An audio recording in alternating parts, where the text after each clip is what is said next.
When everyone else comes to the UK, it's like, well, I've come to a Christian country, haven't I? You think that? The way we think of charity today, hospitals, the way we think of hospitals today. Christians are rescuing the discarded infants from the dustbins of the streets and raising them. Unthinkable without having come through centuries of Christianization. That might be the development that you're making on Tom Holland. These same aspects of morality can appear in other civilizations and cultures. I just really want to know where you think these other people got it from. My biggest problem with Christianity is its attachment to Judaism. Exodus 22:29. That can't be Who has overturned patriarchy more than Western society? The fact that you can point to like the gay rights movement, to feminism, even to industrial abortion, and still say that, you know, ultimately there's some Christian influence going on here. Well, you're mischaracterizing me there. We are the heirs of a tradition that makes us see slavery as obviously wrong. You have to also own the Christian element of the anti-abolitionist movement, which is just as strong. Who is actually misreading the story of the Exodus? Is it the abolitionists? And it's not the black church, is it? The black church got it right. I don't think that they did. Okay. Because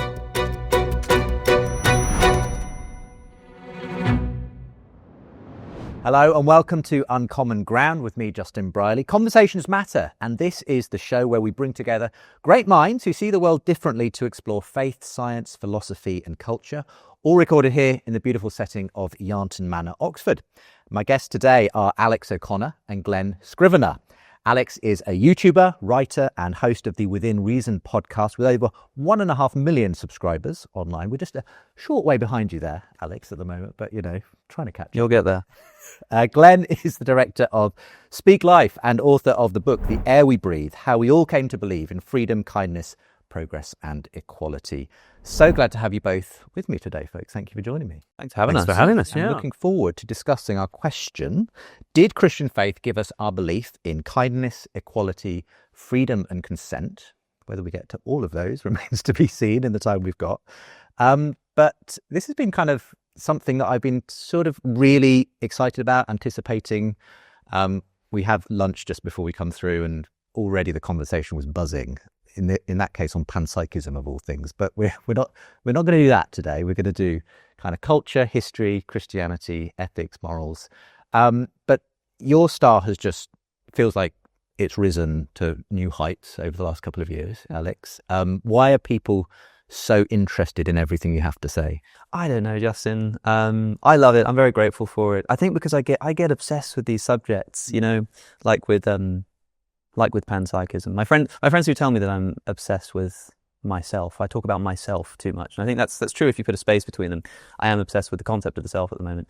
I get so interested that I just try to sort of spill enthusiasm out. And because I'm mostly interviewing other people, I'm right there with them. You know, I'm just listening to Ian McGilchrist talking about like split brains. And I'm like, this is the most incredible thing I've ever heard. And I suppose I'm sort of sharing in that excitement. It is kind of infectious, actually, the way you share your interest. It definitely comes through the screen to the people, and I think in a way that's what people want. They just want to be in the midst of interesting conversations. That's kind of what we're trying to do here. You need to just remind people that there's so much. What is it that Chesterton said, that the world doesn't suffer for lack of wonders but lack of wonder? Mm-hmm. You know, it's so easy to just be amazed by anything in this room, and you just need somebody, usually a podcast guest or someone like that, to show you where to look, point it out. Brilliant. Glen, you've been interested in a lot of what Alex has been putting out in the last couple of years. Where has that come from? I think he might be my favorite YouTuber. So it's been a great privilege to meet you finally in the flesh. I think, there is something of an ebullience to Alex, and I think there's something of a crystal clarity. I'm not surprised that you resonate with Chesterton, because I see that sort of impish Chestertonian delight in what is under our nose and noticing what is under our nose that other people hadn't noticed before. Not to mention the drinking and the smoking. All of that will catch up with you. But no, I've loved listening to Alex over the years, and I think our interests intersect in lots of different ways about philosophy and faith. So yeah, good stuff. Well, I'm really looking forward to the conversation today. I'm sure we're going to get into a lot of specifics over the course of this hour or two that we're recording here. We do something a bit different on this new show, Uncommon Ground. It's sort of an exercise in empathy, if you will, but essentially just to make sure we do recognise at least where we're both coming from, mutual understanding. So what we ask our guests to do is to essentially try to summarise as best they can the viewpoint on this question, this subject of their opposite number. So Alex, I wonder if you could have a go, and there might be some back and forth in this, giving us a sense of what you believe Glen's position is on this whole question of where we got our morality from in the 21st century West. It seems to me that Glen is proposing what has come to be quite a popular view at the moment, especially among Christians, but also among some secular historians, that Western civilization, warts and all, as it were, the good stuff, the bad stuff, just the nature of the West, is more thoroughly indebted to Christianity than at least has been given credit for in the past, sort of 100 or 200 years in academia and Enlightenment thinking. That what we often perceive of as secular advancements against church doctrine and religious thinking is in fact a blossoming of the Christian spirit. So when we look at things like Enlightenment values and freedoms and equality and all of these kinds of things, and we think of them as, Enlightenment thinkers asserting these against religious influence, they're actually secretly wearing Christian clothing, hence the air we breathe, because you don't even notice that it's there. Because it's been so successful, in other words. Yeah. How's that, Glen? I think there's an exceptional description of Tom Holland's view, I think. And so Tom Holland, one of those who's absolutely popularized this thesis in his 2019 book, Dominion. I think he and I would disagree on certain things. I think he would more own the word blossoming that you used, that Enlightenment values are a blossoming of a Christianity that was sort of inherent in that progression. I think I would make a slightly more modest claim on that point and just say that those developments were unthinkable without Christianity and have drawn on some profoundly Christian intuitions in the developments that they make. I think one of the issues that I have back and forth with Tom over is everything Christianity? Like literally everything? Is every blossoming, is every development, are we still in the same species? If we've evolved, to have six fingers instead of five, is it still Homo sapiens? If we've got to a Christianity that is now okay with infanticide and abortion, is this still Christian? I see Tom actually sort of drawing more of a circle, more of a line now than he did when he wrote Dominion. I think he might say blossoming. I think 2019 Tom Holland would say blossoming. Yes. I think I would say ripple effects that is unthinkable without. Yeah, with Christianity as the stone that drops into the pond.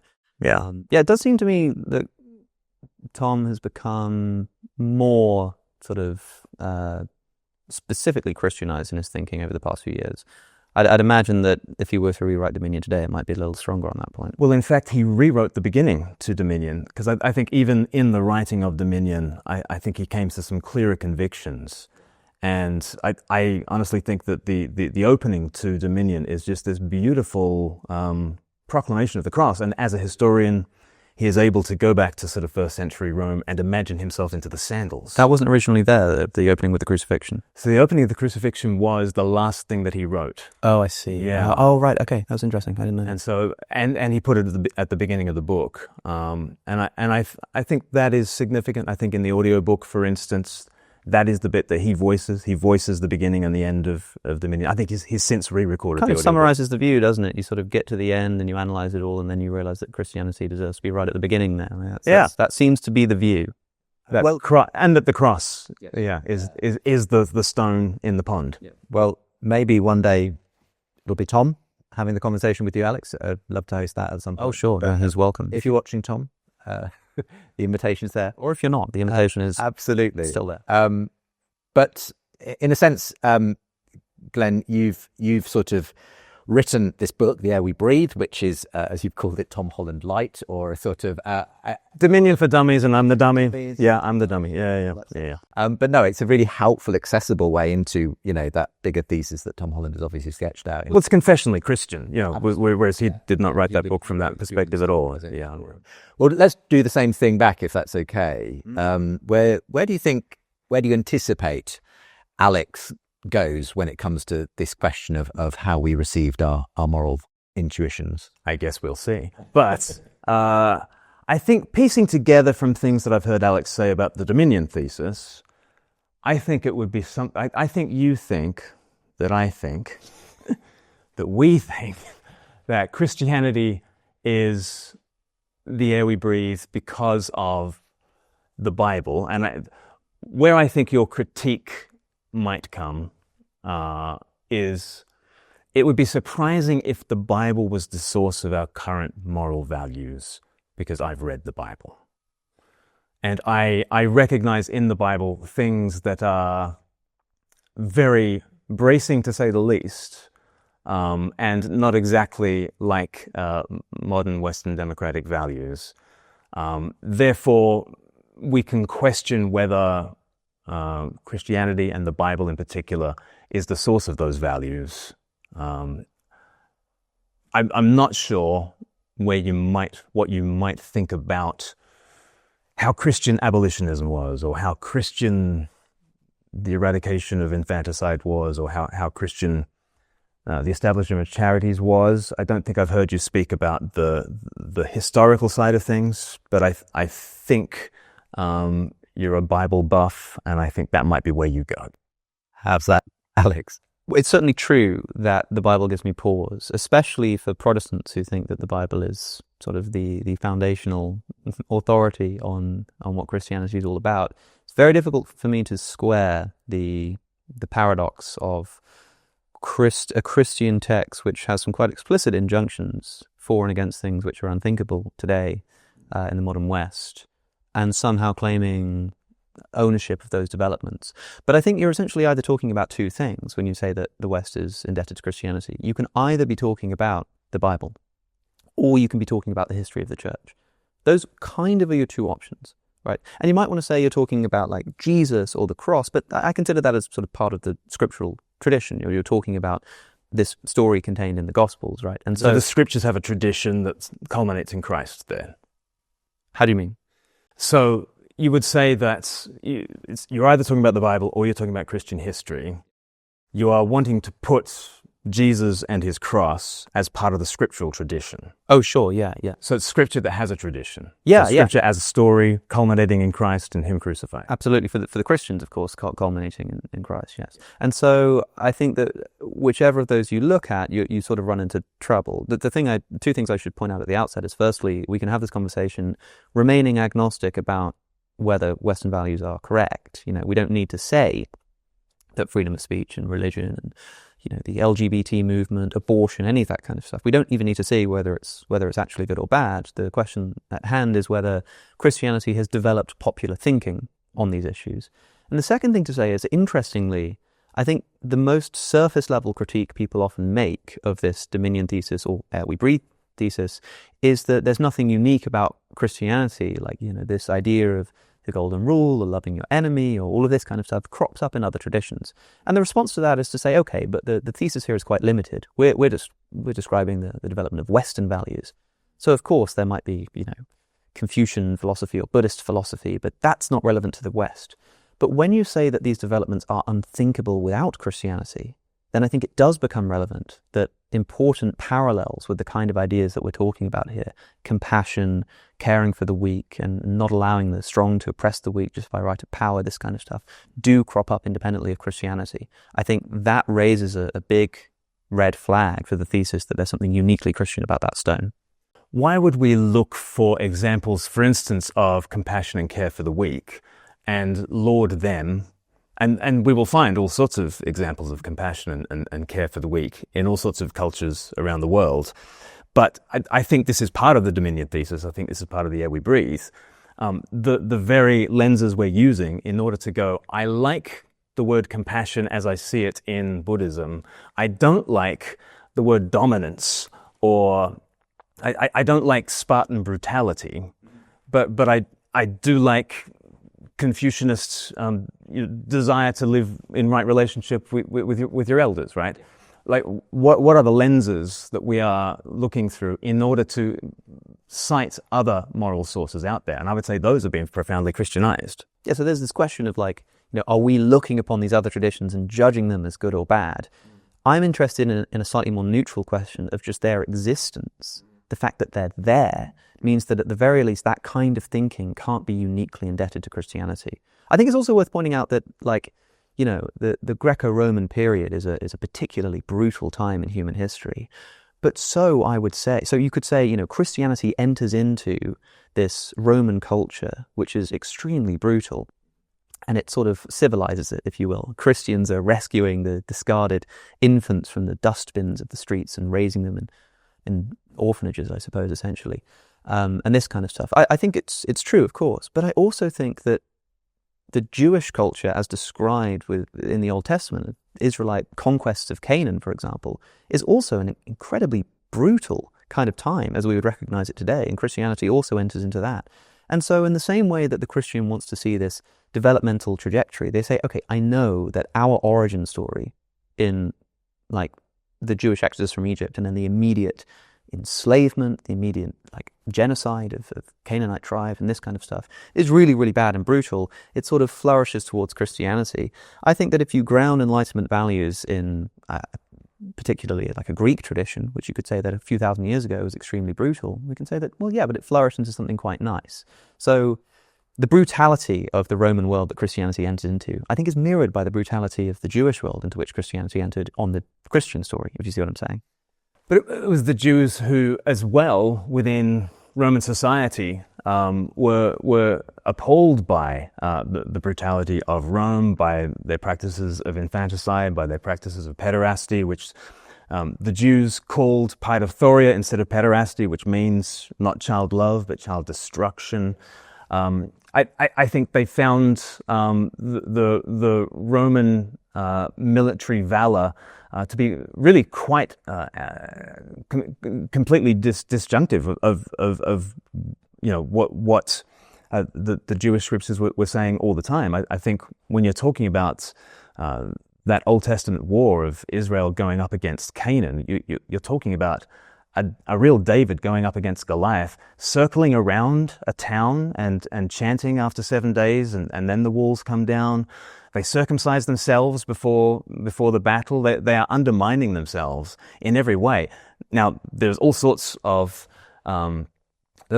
aspects of the book of Joshua that make us swallow hard. There are all sorts of aspects that put a lump in all our throats, but they wouldn't have put a lump in a Roman throat. They wouldn't have put a lump in Marcus Aurelius's throat. They wouldn't have put a lump in Muhammad's throat. They wouldn't have put a lump in Sun Tzu's throat. They do put a lump in both our throats. They might have put a lump in Aristotle's throat. But if the Canaanites could become natural slaves, then that is a just cause of war for Aristotle. Yeah, but Aristotle has some depiction of a kind of just war theory in which, for a start, he thinks that the military should only be used defensively; it should not be used for conquest. And so I think that he would look unless they are by nature slaves and can be ruled in that way. Before we go too much further in this fascinating discussion, we've sort of, this has been really helpful for sketching out though what I initially asked, which was Glenn to sort of say, can I summarize? Can I summarize? But what I'm hearing here is that you're satisfied that yeah, you got it right, Glenn. I have a problem potentially with the Bible, especially the Old Testament, being the source of some of these moral values, as you say. Also, I should say the New Testament as well. Okay, right. Well, we can come to that.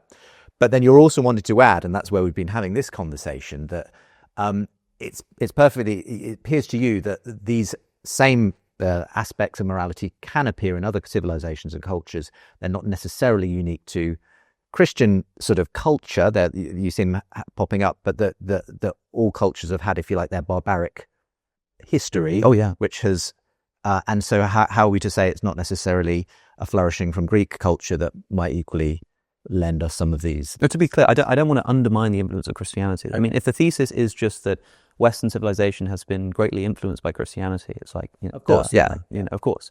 But the idea, as you worded it earlier, Glenn, in fact, you sort of put it more strongly than I try to characterize your thesis, that these kind of developments would be unthinkable without Christianity. Perhaps we can dig into what those certain things are. post-Christian developments are unthinkable without the road that they've gone through that is Christendom.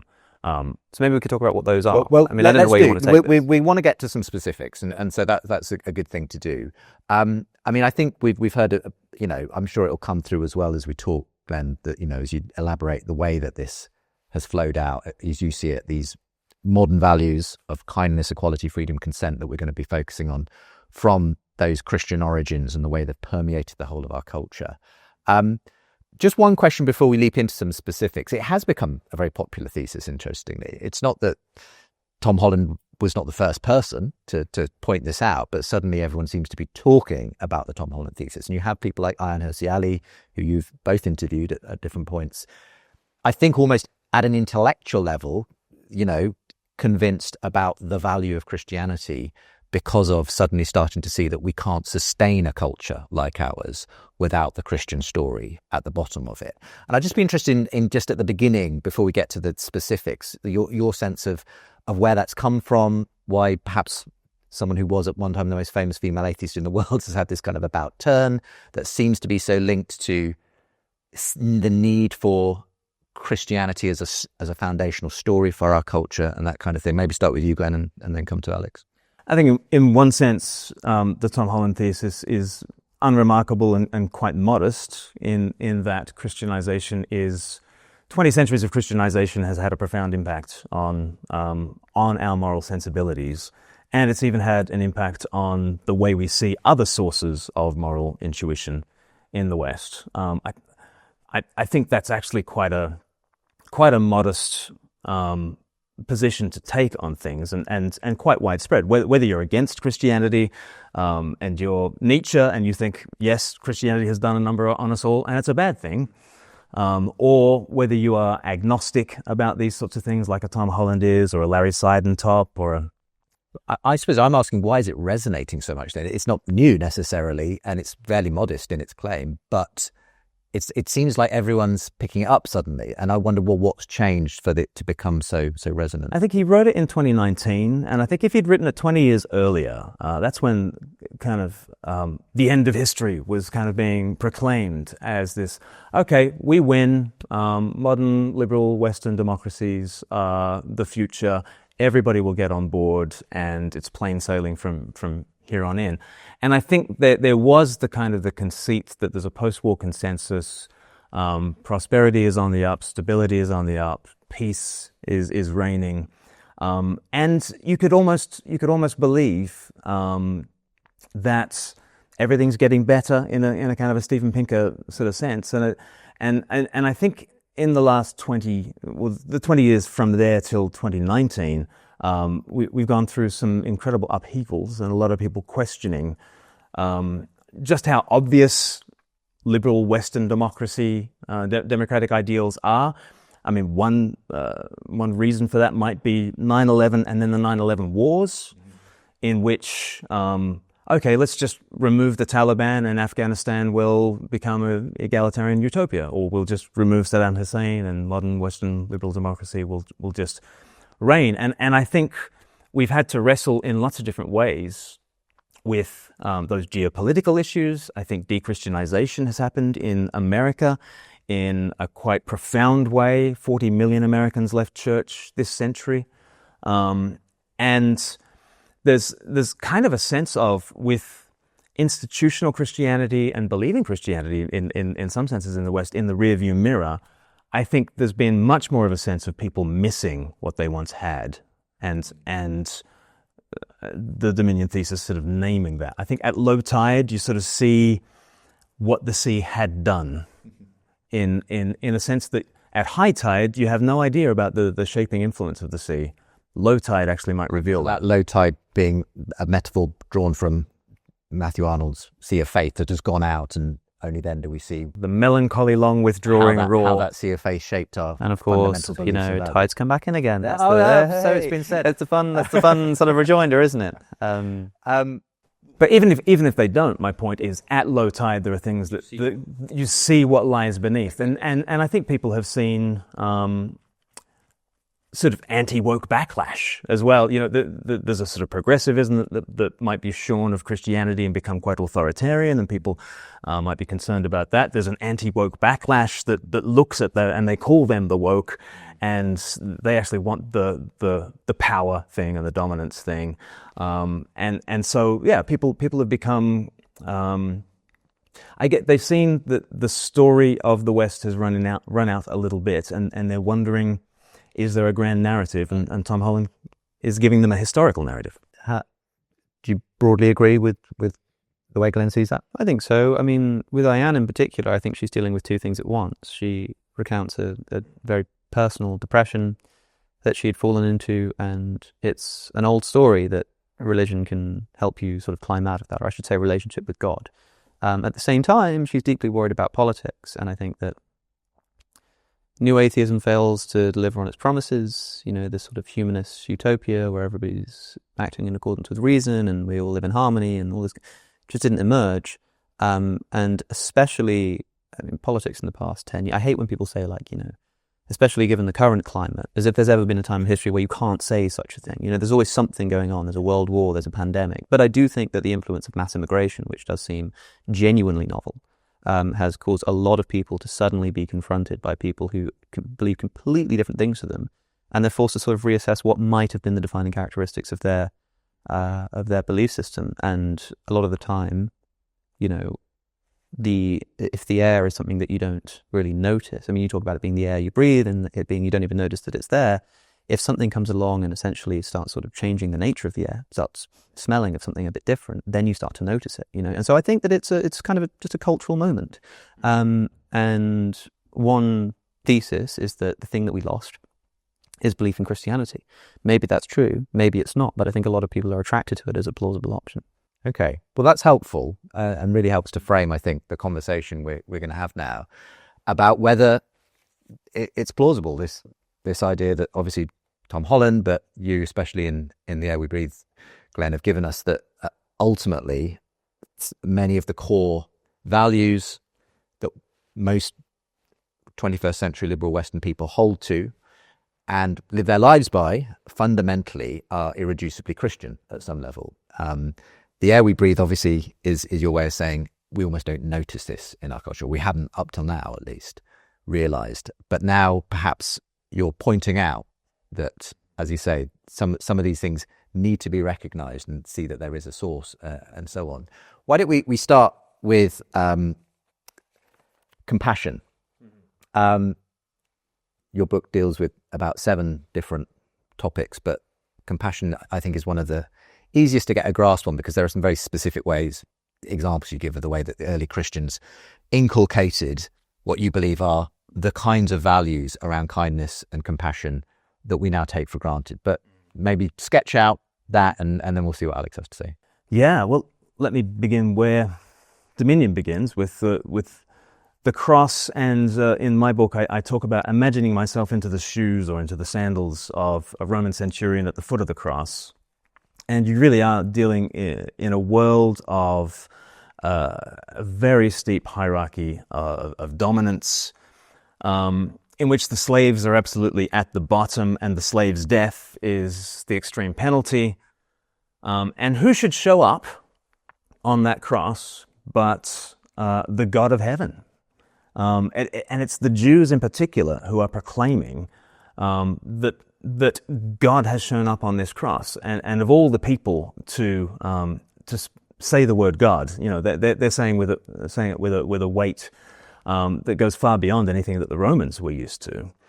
And here is the great story that, according to Scripture, according to believers, here is the highest figure descending to the deepest depths to have the greatest effect on the most number of people for the longest duration. Here is an unimprovable story of compassion, because I think, naturally speaking, it is survival of the fittest, and therefore the weakest are cast off. And here is the sacrifice of the fittest for we the weakest, so that we the weakest might survive and thrive and pass on a compassion revolution. And I think it really was a compassion revolution. Theresa Morgan often notes that a very common aphorism back in Roman times was, every day do something to help your friends and harm your enemies.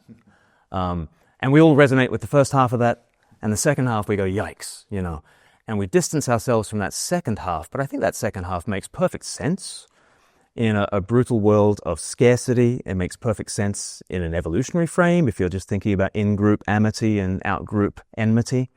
It seems to perfectly describe nature in that sense. And that's why Nietzsche called this the transvaluation of all values, that you have the highest figure descending to the deepest depth in order to have compassion on us. And it burst a compassion revolution in people who are taking that story very, very seriously. And things like charity, the way we think of charity today, hospitals, the way we think of hospitals today, orphan care that you've already mentioned, the way that we think of orphan care today, and then the abolition of things like the gladiatorial games, or the abolition of pederasty, the abolition of infanticide, and absolutely on the statute books, the first people ever to outlaw this practice that's close to a human universal. Tacitus speaks of some German tribes that don't kill their offspring, and that was remarkable to him. But exposing infants, largely girls, the disabled, was just a very common practice. And now I just explain what exposing means for those who perhaps aren't familiar with the terminology. Right, leaving them in a rubbish dump to die of exposure or be taken by dogs, or putting them down a well, or drowning them in rivers, killing them. And I think there's an example of a moral intuition that has gone from, certainly it might be grubby, it might be unfortunate, it can be explicable and excused, though, in a sort of a Roman frame as in a time of scarcity, this is needs must. But I don't think any of those kind of I don't think any of those justifications fly with us nowadays.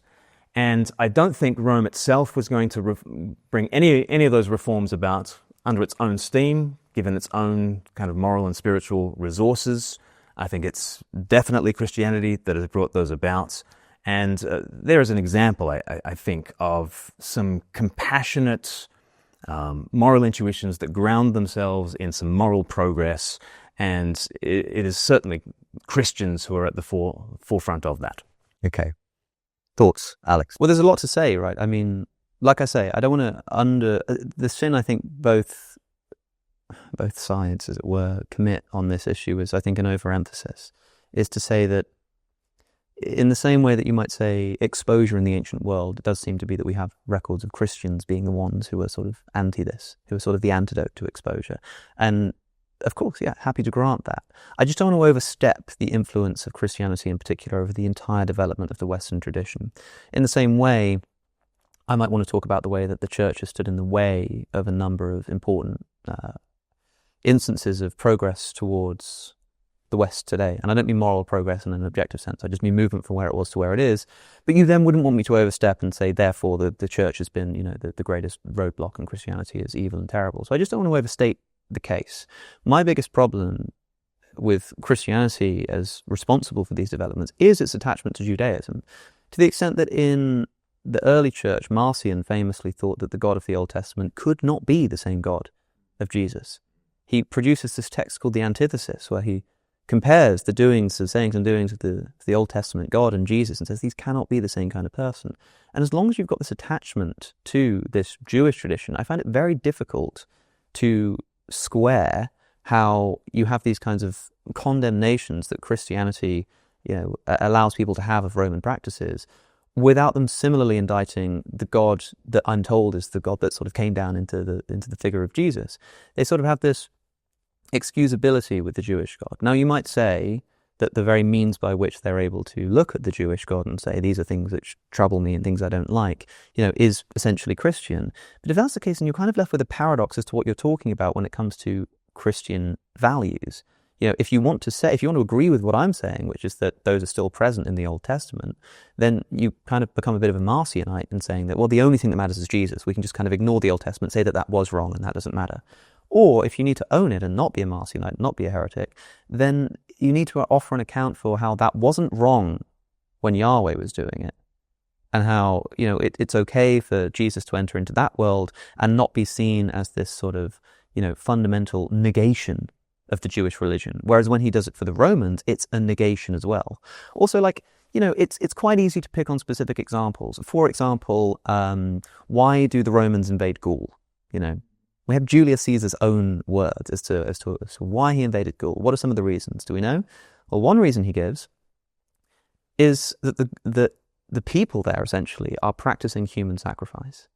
He includes this as one of the things that these people do, which, it sort of carries some of the justification for invading. Now, of course, in his heart of hearts, Julius Caesar probably just wanted Gaul for himself, but he at least appealed to this notion. Now, I could easily say, look, there is this, popular Judeo-Christian tradition, which has this which is totally okay with human sacrifice. The famous story of Abraham and Isaac, of course, Abraham doesn't sacrifice Isaac in the end, but it's the willingness to commit, and indeed, the sacrifice of his own child in reverence to this sort of strange ancient philosophical belief that they had, which we would never recognize today, that you should sacrifice your own children on behalf of your philosophical convictions. Also in Exodus chapter 22, verse 29, there's this very strange injunction to sacrifice your children to God, which is immediately renegotiated, where God says, as with the lamb. Please, pull it up. And there's a lot of debate about exactly what that means. Some people think that this actually would be an instance of you will, I forget the term, but you sacrifice someone else in their place, but on the 8th day, you give your firstborn to the Lord, as you do with animals as well. While you're looking at that, I'll give you another example, because that one's a bit more controversial, but I could easily point to it, especially as an ancient reader looking back and saying, look at what was present there. Of course, Christianity itself is predicated on a human sacrifice, which is the sacrifice of Jesus. Now, I could say, look at this strange intuition that nobody thought, nobody seems to sort of have a qualm with this kind of thing. Of course, in some Old Testament passages, Israel does end up having a qualm with human sacrifice. I think that's a renegotiation of the principle. But I could say, but look, then you have this Roman tradition, which looks at the human sacrifice of the Gauls and says, no, that's terrible, we're going to invade and we're going to civilize them. And say, see, so the sort of respect for the sanctity of humans and the abolition of human sacrifice, we're really indebted to the Romans for that. I think that would just be a bit too simple. You know what I mean? Yeah, it absolutely would. And this is why... Did you find the verse? Yeah. Are you talking about Exodus 22:29? Maybe I've got the verse wrong. What does that say? Exodus 22:29. You shall not delay to offer from the fullness of your harvest and from the outflow of your presses. That can't be it. What's next? The firstborn of your sons you shall give to me. You shall do the same with your oxen and with your sheep. 7 days shall be with his mother. On the 8th day. On the 8th day. Oh, sorry. On the 8th day you shall give it to me. The firstborn, in the same way that you do with the oxen and the sheep. So but they were ransomed, and I don't know what the price was, but that was the cost of that life was given towards the temple as money. Well, that's what they say, but in that particular instance, it's even within Exodus. You're doing elsewhere in Exodus. Okay. Let's not get caught up on that verse. There's some. Well, no, but this is my issue with.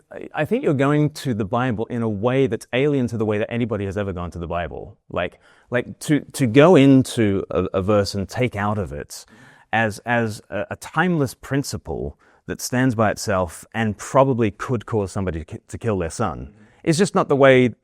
I mean, Christians, that they don't read their Bibles that way. You must know Christian history. You know that that's not the way that Christendom has read the Bible in that way.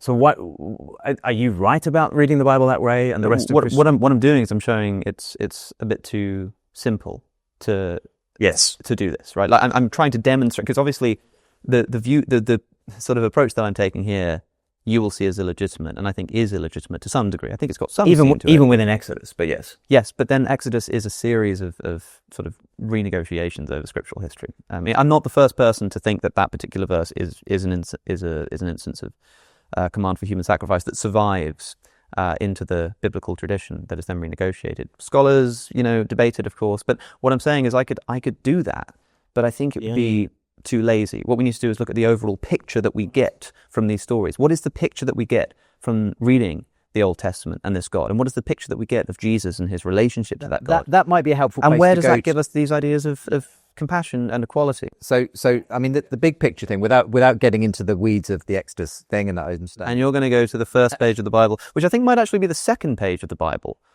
Okay. I'm actually going to go to Genesis 22. Oh, I was going to go to Abraham and Isaac. A wonderful proclamation. All right, let's go there, and then we'll look at the bigger picture. I mean, so the whole issue is Abraham is promised a seed. He and Sarah are totally childless. And after barrenness, miraculously, they finally have a son. He is the seed of Abraham, which is utterly messianic terms. He is the heir of the cosmos, the hope of the world. Here is this child, and then God goes and tested Abraham and says, Abraham, and he said to him, here I am, take your son, your only son Isaac, whom you love, go to the land of Moriah. Mount Moriah is where the temple is, so a mountain in the region of Moriah, and offer him there as a burnt offering on one of the mountains of which I shall tell you. Now, even within Genesis, you're thinking, but he's the hope of the world. He's the heir of the cosmos. He's the seed of Abraham.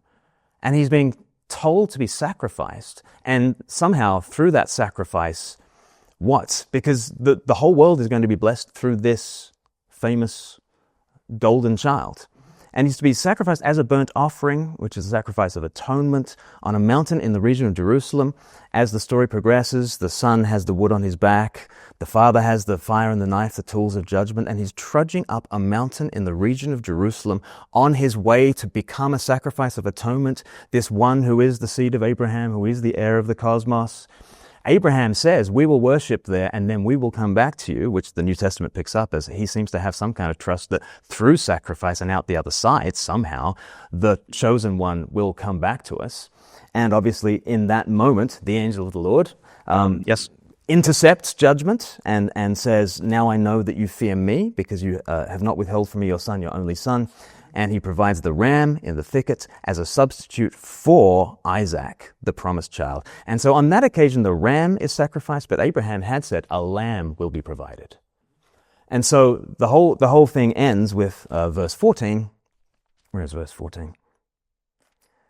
So Abraham called the name of that place, this mountain in the region of Moriah, the Lord will provide. And it is said to this day, on the mountain of the Lord it shall be provided. What shall be provided? The lamb, the true son, the seed of Abraham, the heir of the cosmos. Yeah, Jesus. And they knew which mountain it was going to be on. And so this is a Christian way of reading the text, but I think it's a Christian way of reading the text that it is utterly consonant with the Hebrew details. But the way that Christians read Old Testament texts is not that, oh, here's an injunction. Abraham was told to do this very strange thing that, as you say, the Lord says, it never entered my mind to think about human sacrifice in the past. And yet, narratively, we are being told something about Christ and him crucified. And this is the way that Christians read Scripture, right? Yeah, not as Abraham was told that, so I guess I can kill my son. Of course, yeah.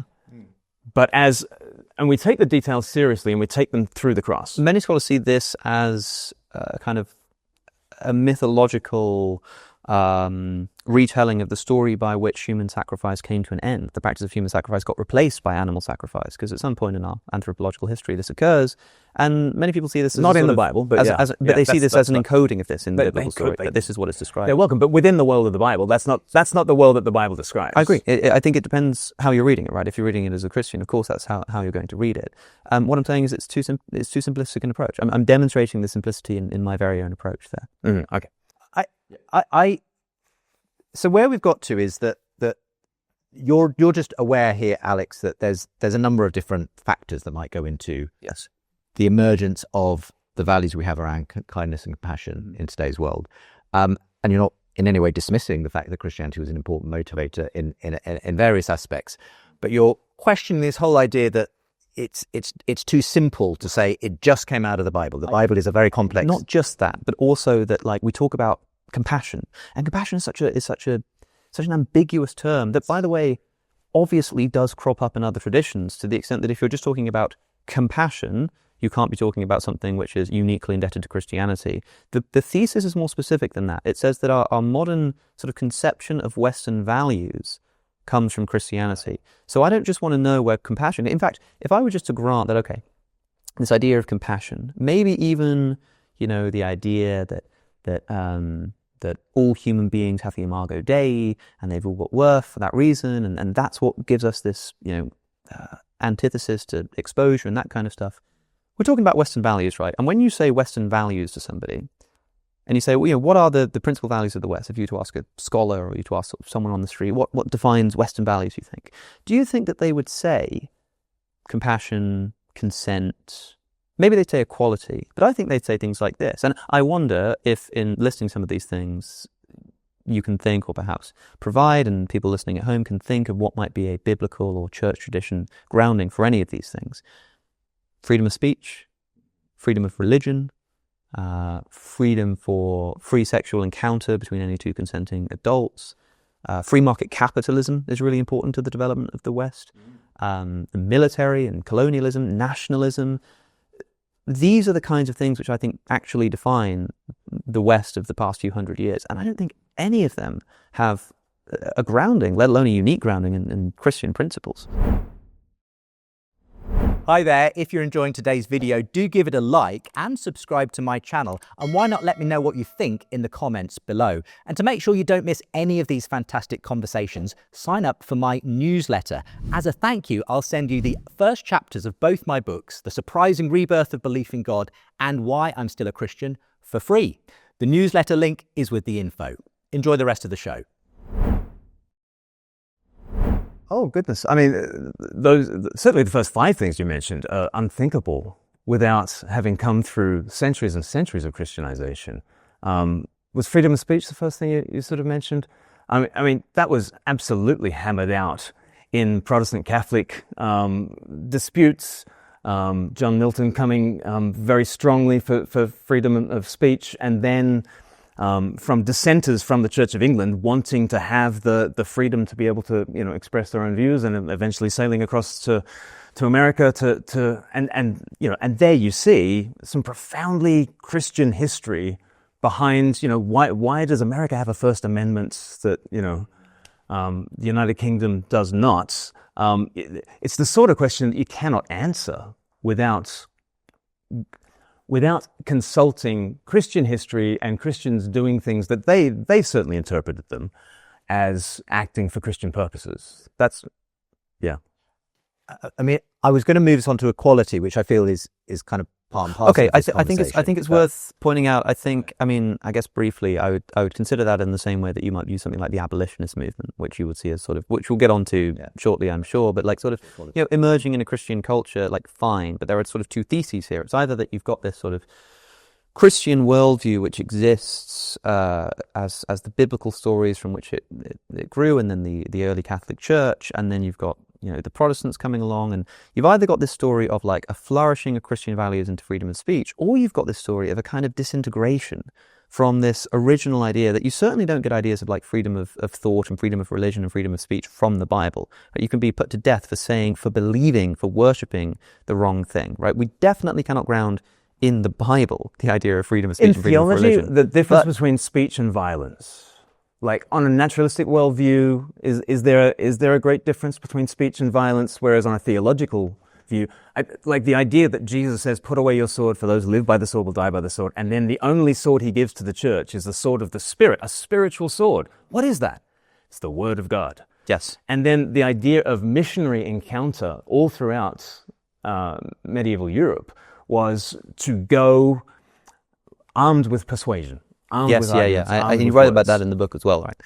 I think that is part of the intellectual genealogy. What I'm trying to explain here is that I see sort of two stories here, right? If freedom of religion, as we sort of consider it today, is essentially a Christian idea, which I find extremely strange, reading the Bible in particular, then it would make sense that it sort of develops over the history of the church. But if freedom of religion is actually a sort of a principle which is asserted against the Christian tradition, we would also expect it to come as sort of at the, somewhere in the story of going from a sort of a fledgling Jesus movement into an early church, into a Protestant Reformation, and then as people begin to sort of wane on the authority of Christianity, they then start establishing these principles for themselves. And I think you've described exactly how these things did come about. People sort of began to realize that their own interests weren't being served by the church in the case of the Protestants, and they decided we want to be able to assert our own views here. Same thing happens in America, where there's disputes between churches and state, and Jefferson famously writing about the disputes that they have, and these are put in place, these protections, as much to protect the church as to protect the people who are sort of trying to not attend that church. But I think what we're seeing here is a sort of disintegration and an assertion of your own sort of self-interest, essentially.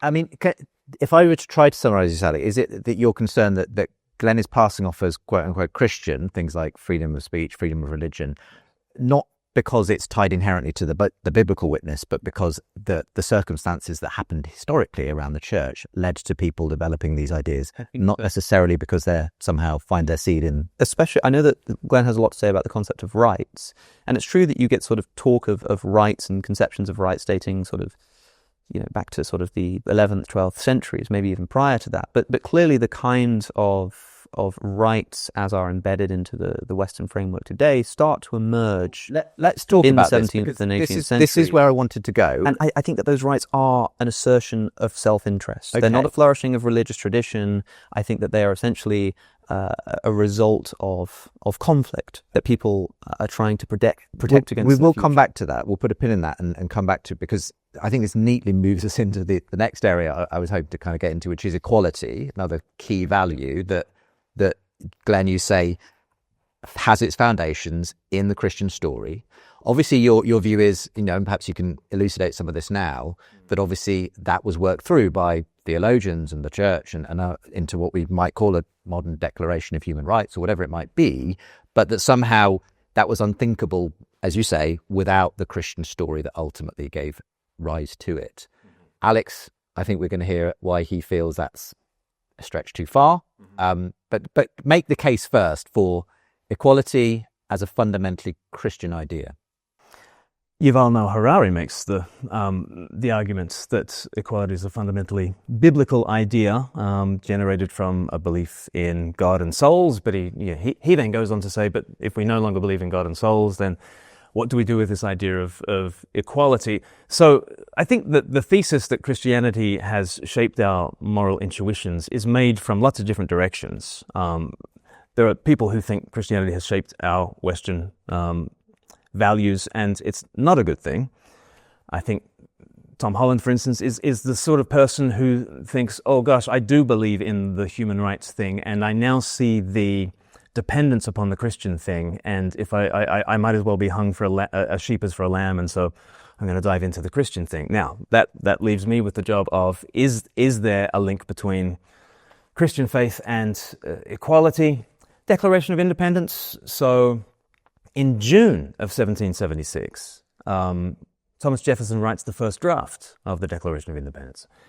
We hold these truths to be sacred, except and undeniable. Yeah, sacred and undeniable. Exactly, sacred and undeniable. So he sent that. That's the first draft. That's the first draft. He sent that out. Benjamin Franklin put 6 lines through sacred and undeniable, and just says self-evident. And I think that's a perfect description for the ways in which we have moved from an explicitly Christian understanding of something like equality or rights, and moved towards a purported rational basis for these things, which I think has smuggled in what are properly Christian ideas under a kind of an Enlightenment, secular humanist. I mean, the self-evident decision by Franklin to put self-evident instead of sacred is essentially that move to the air we breathe. It's, of course it's self-evident, because this is the air we breathe. Why would we ever have to imagine that this has a supernatural basis? But you're saying it did have a supernatural basis. Well, I mean, he didn't edit out that we are endowed by our Creator with certain unalienable rights, that among these are life, liberty, and the pursuit of happiness. Now, Thomas Jefferson... The Creator wasn't in Jefferson's original draft.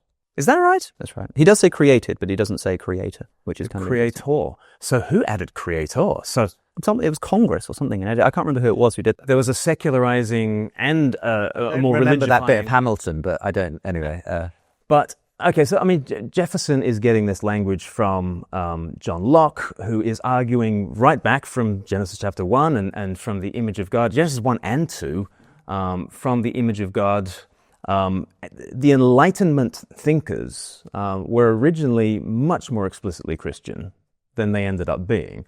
And you see in that process from John Locke, who is just explicitly biblical in his framing of human rights coming from a biblical understanding of the image of God, from Locke to Jefferson to Franklin to today, when we all just kind of assume that these things are self-evident. And yet I would say the one thing that's self-evident about rights is that they're not self-evident. And if they were, they would be much more widespread in human civilizations around the world. This is why Tom Holland in his book says, the ultimate seedbed of the American Revolution was, no matter what some of its framers might have thought, the book of Genesis. An Old Testament book, right? A book that I think we're very glad exists and that has been at the heart of the rights revolution. When you talk about the book of Genesis, are you really just talking about chapter 1, verse 27? Or is there anything else in Genesis that you think is relevant here? Well, the entire creation narrative is a radically different narrative to either the religious ancient Near Eastern conception of the day. Specifically, what is it that uniquely contributes towards this, flourishing in the Enlightenment from Genesis? That we are made, A, in God's image, and B, to have dominion. And so both those things are important in terms of our inherent worth and dignity, and in terms of the fact that God did not make us to be slaves, but made us to rule, which was very important in abolitionism, which we might get to. There's a lot to say. You track this back to John Locke, for example. What were we just talking about? What did Locke think about atheists? He thought that they couldn't be trusted. He thought that you couldn't make legally sort of binding agreements with them. He thought so much for freedom of religion, right? That certainly is that a bad thing, or you're stating that as it? I'm saying that we were discussing a moment ago, this concept of freedom of religion as a flourishing of these ideas, and that obviously didn't apply to John Locke. Of course, by the time you get to the American Revolution, you have men in a room writing these declarations and these constitutions who, at least themselves, did not see themselves as engaged in a Christian project.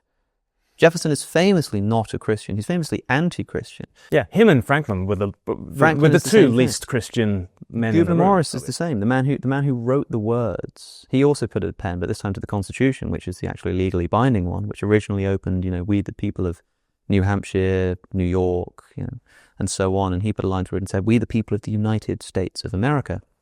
And he was once asked what he thought the hand of God was in forming this miraculous Constitution, and he said it was the work of plain, honest men. He didn't recognize such a thing. Perhaps the most important founding father might have been Thomas Paine, because Thomas Paine is the one who got this whole thing going in the first place. A lot of people didn't really want revolution. They just wanted proper representation in Parliament if they were going to be American subjects of a British rule. But Thomas Paine is the one who convinced everybody that actually we need revolution. We need to assert our rights.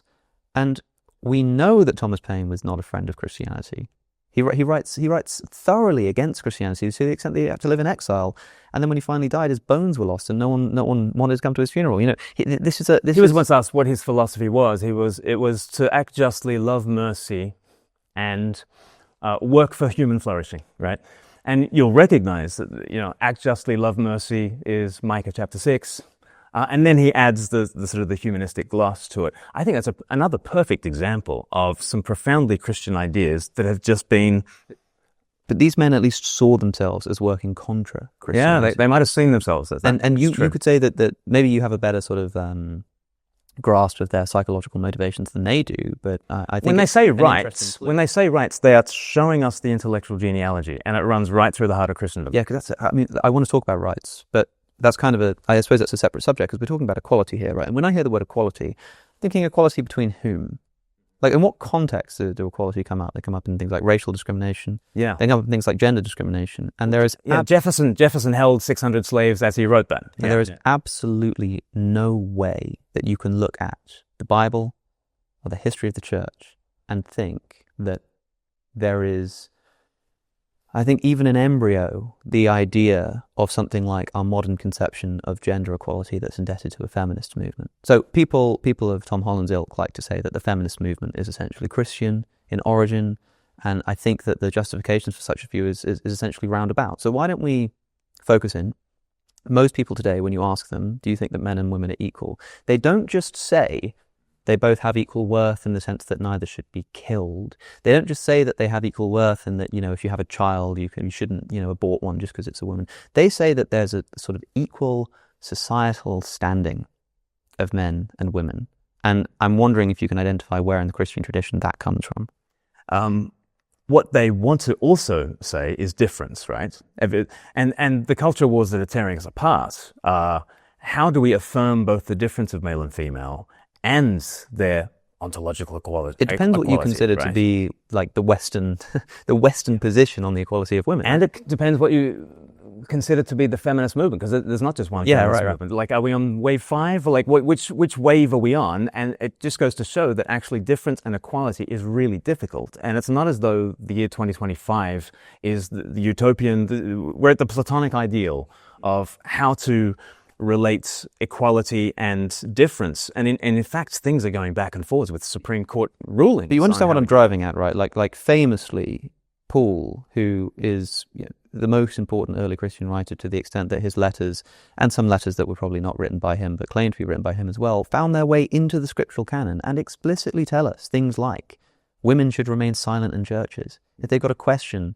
they should go home and ask their husbands, for it's a disgrace for a woman to speak in church. Which within the same book, so that's 1 Corinthians 14, isn't it? That's right. And then earlier in chapter 11, talking about prophesying. Women praying and prophesying. So either Paul is contradicting himself within 3 chapters, or, perhaps the word gune, which means wife and woman, is that's what he's saying. What's he saying? That there was a problem within Corinth. Worship services were an utter zoo. You have people speaking in tongues. You have people getting drunk at communion.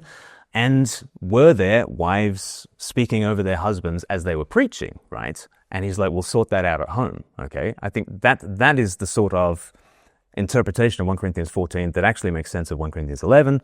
I disagree with that, of course, I disagree with that. I think the interpretation that makes sense is that Paul didn't write that verse and it found its way into the scriptural canon as a mistake because somebody had read 1 Timothy 2:11 onwards and was making a note in the margin and it found its way into the text. It's the only part of Paul's letters which move around in early manuscripts. It's really interesting. There's a lot of really good scholarship on why that wasn't actually written by Paul. Interestingly, I, as a skeptic of the biblical tradition, am able to absolve Paul and say Paul was not a sexist because he didn't write those words, whereas the Christian has to own them. It's in there. It's part of the scriptural canon, right? It doesn't just say, and by the way, you could say, right, this was, like Timothy was written to like a church in Ephesus, and you had like the cult of Artemis, and there were women who were taking authority that wasn't rightfully, like maybe, but we don't have that. We've inherited a scriptural tradition which has quite clearly been interpreted throughout history as saying that women, for a start, certainly can't hold church office. Now the Protestants changed their mind about that, but I don't know how they square that with what's in the scripture. What I'm saying is that like, you don't think that the inequality between men and women might have been somehow bolstered by these kinds of biblical injunctions. I mean, Paul also You says don't think that the reason why we are so interested in gender equality in the West has anything to do with Christianity? It depends what you mean by anything to do with Christianity. Well, okay, so we've got this scriptural... Because I think that when you look at the history of rights, you're not looking at a blossoming of Christian tradition. I think what you're looking at is people beginning to assert their own self-interest. I mean, the case in point for this, right? Like if you want to look for a sort of archetypal origin of rights talk in the UK, it's going to be Magna Carta, right? If you look at the Magna Carta, what happened? Like there's this incompetent king who the barons are all really upset with, and he's charging them too much money. And so what do? They show up with their swords and they say, you have to stop doing this, and you have to agree to abide by the certain kind of rules that we're all going to agree to, and you're going to be below the law. And the king, with 500 swords in his face, goes, okay, fine. And that's where you get the birth of rights. It's not a bunch of people sat around having, meditating and praying and going, you know what, I think that God would want us to have these rights. And the same thing happens.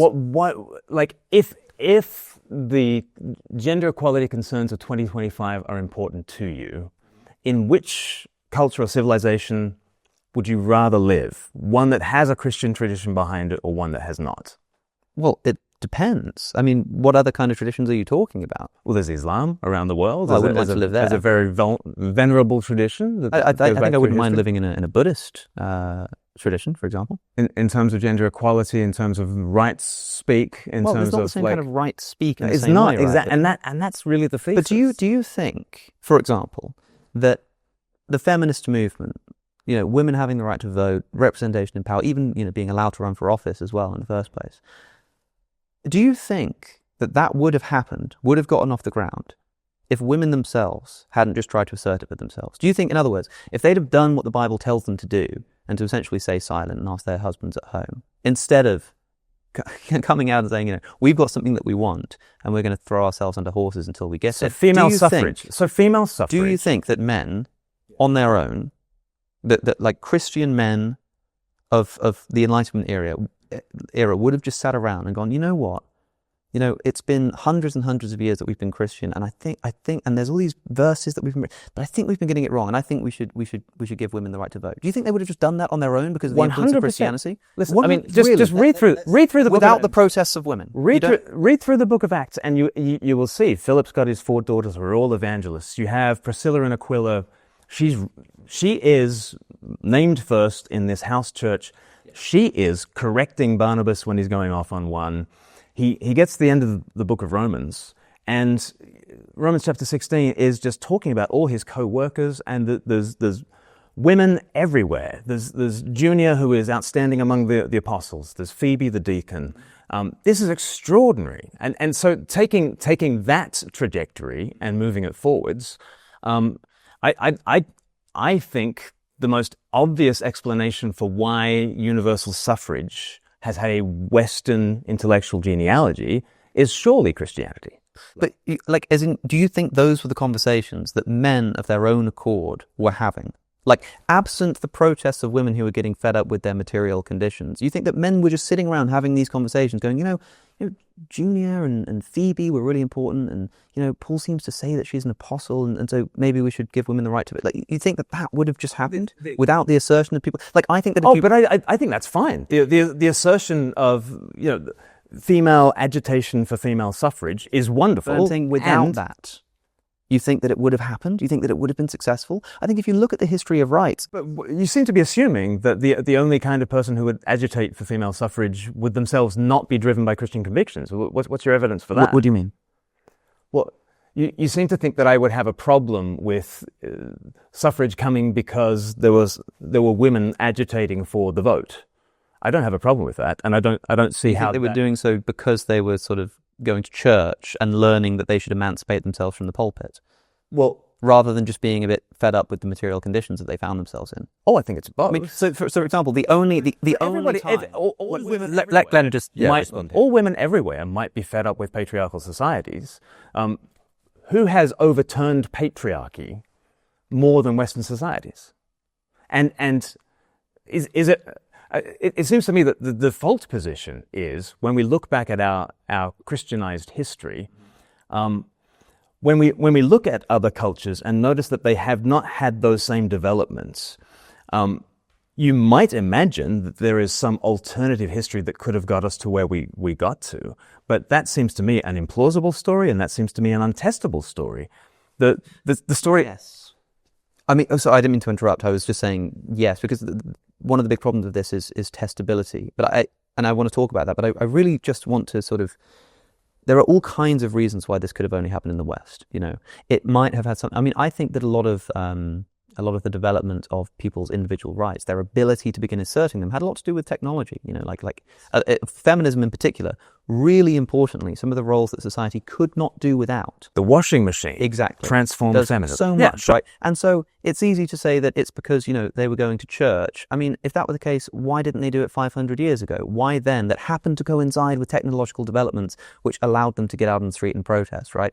Now, we might then need to talk about the scientific revolution as to why washing machines were invented in the first place, and we're going to disagree on that. But I really want to, just drill down here and think, I think that people who are living in oppressive conditions will have a motivation to, when they have an opportunity, try to overcome that, regardless of whether or not they're Christians. The only time in history that there's been a successful slave revolt on the level of a society whereby like slavery has been overthrown and a new government and colonialism thrown off and slavery abolished of their own accord because of their own revolt, is the Haitian Revolution.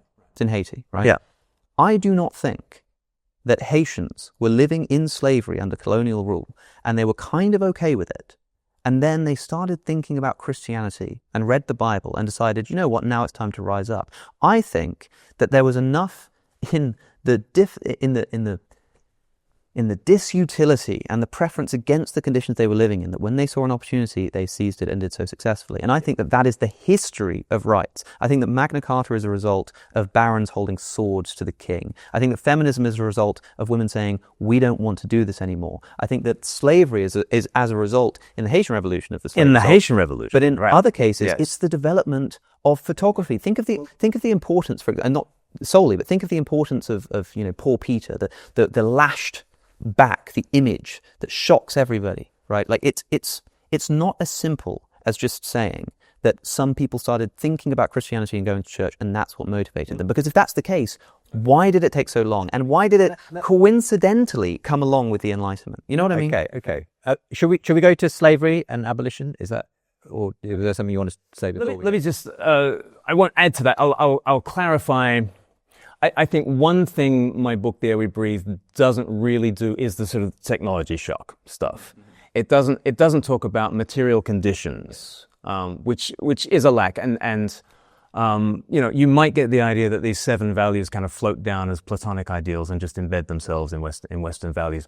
It was a lot messier. And, your description of Magna Carta is a good example of, 5 steps forwards, 4 steps back, bloody, mixed motives, technology is playing a part, enrichment is playing a part.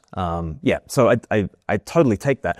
Nevertheless, all those sorts of vicissitudes of historical conditions are happening everywhere in the world. And it seems to be... but you asked me that question, isn't it? Why within Christendom did this happen? Where, around the time of the Enlightenment, 16, 17, 1800s, where were the most, where was the most technological development happening? Well, China, right?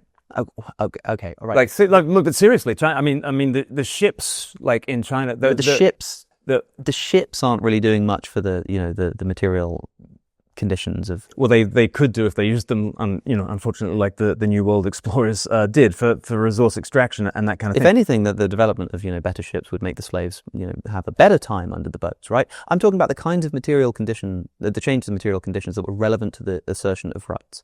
I don't actually know where the washing machine was invented, but I would guess it was probably in the West. I don't know that for sure, but I just think it is extraordinary to think that there is this history, thousands of years long, of textual evidence of the differential treatment of women, and a church history of the differential treatment of women, and a society which has historically been quite brutal to women over hundreds and hundreds and hundreds compared to and what? Hundreds and hundreds of years. Compared to what? Compared to what we think today.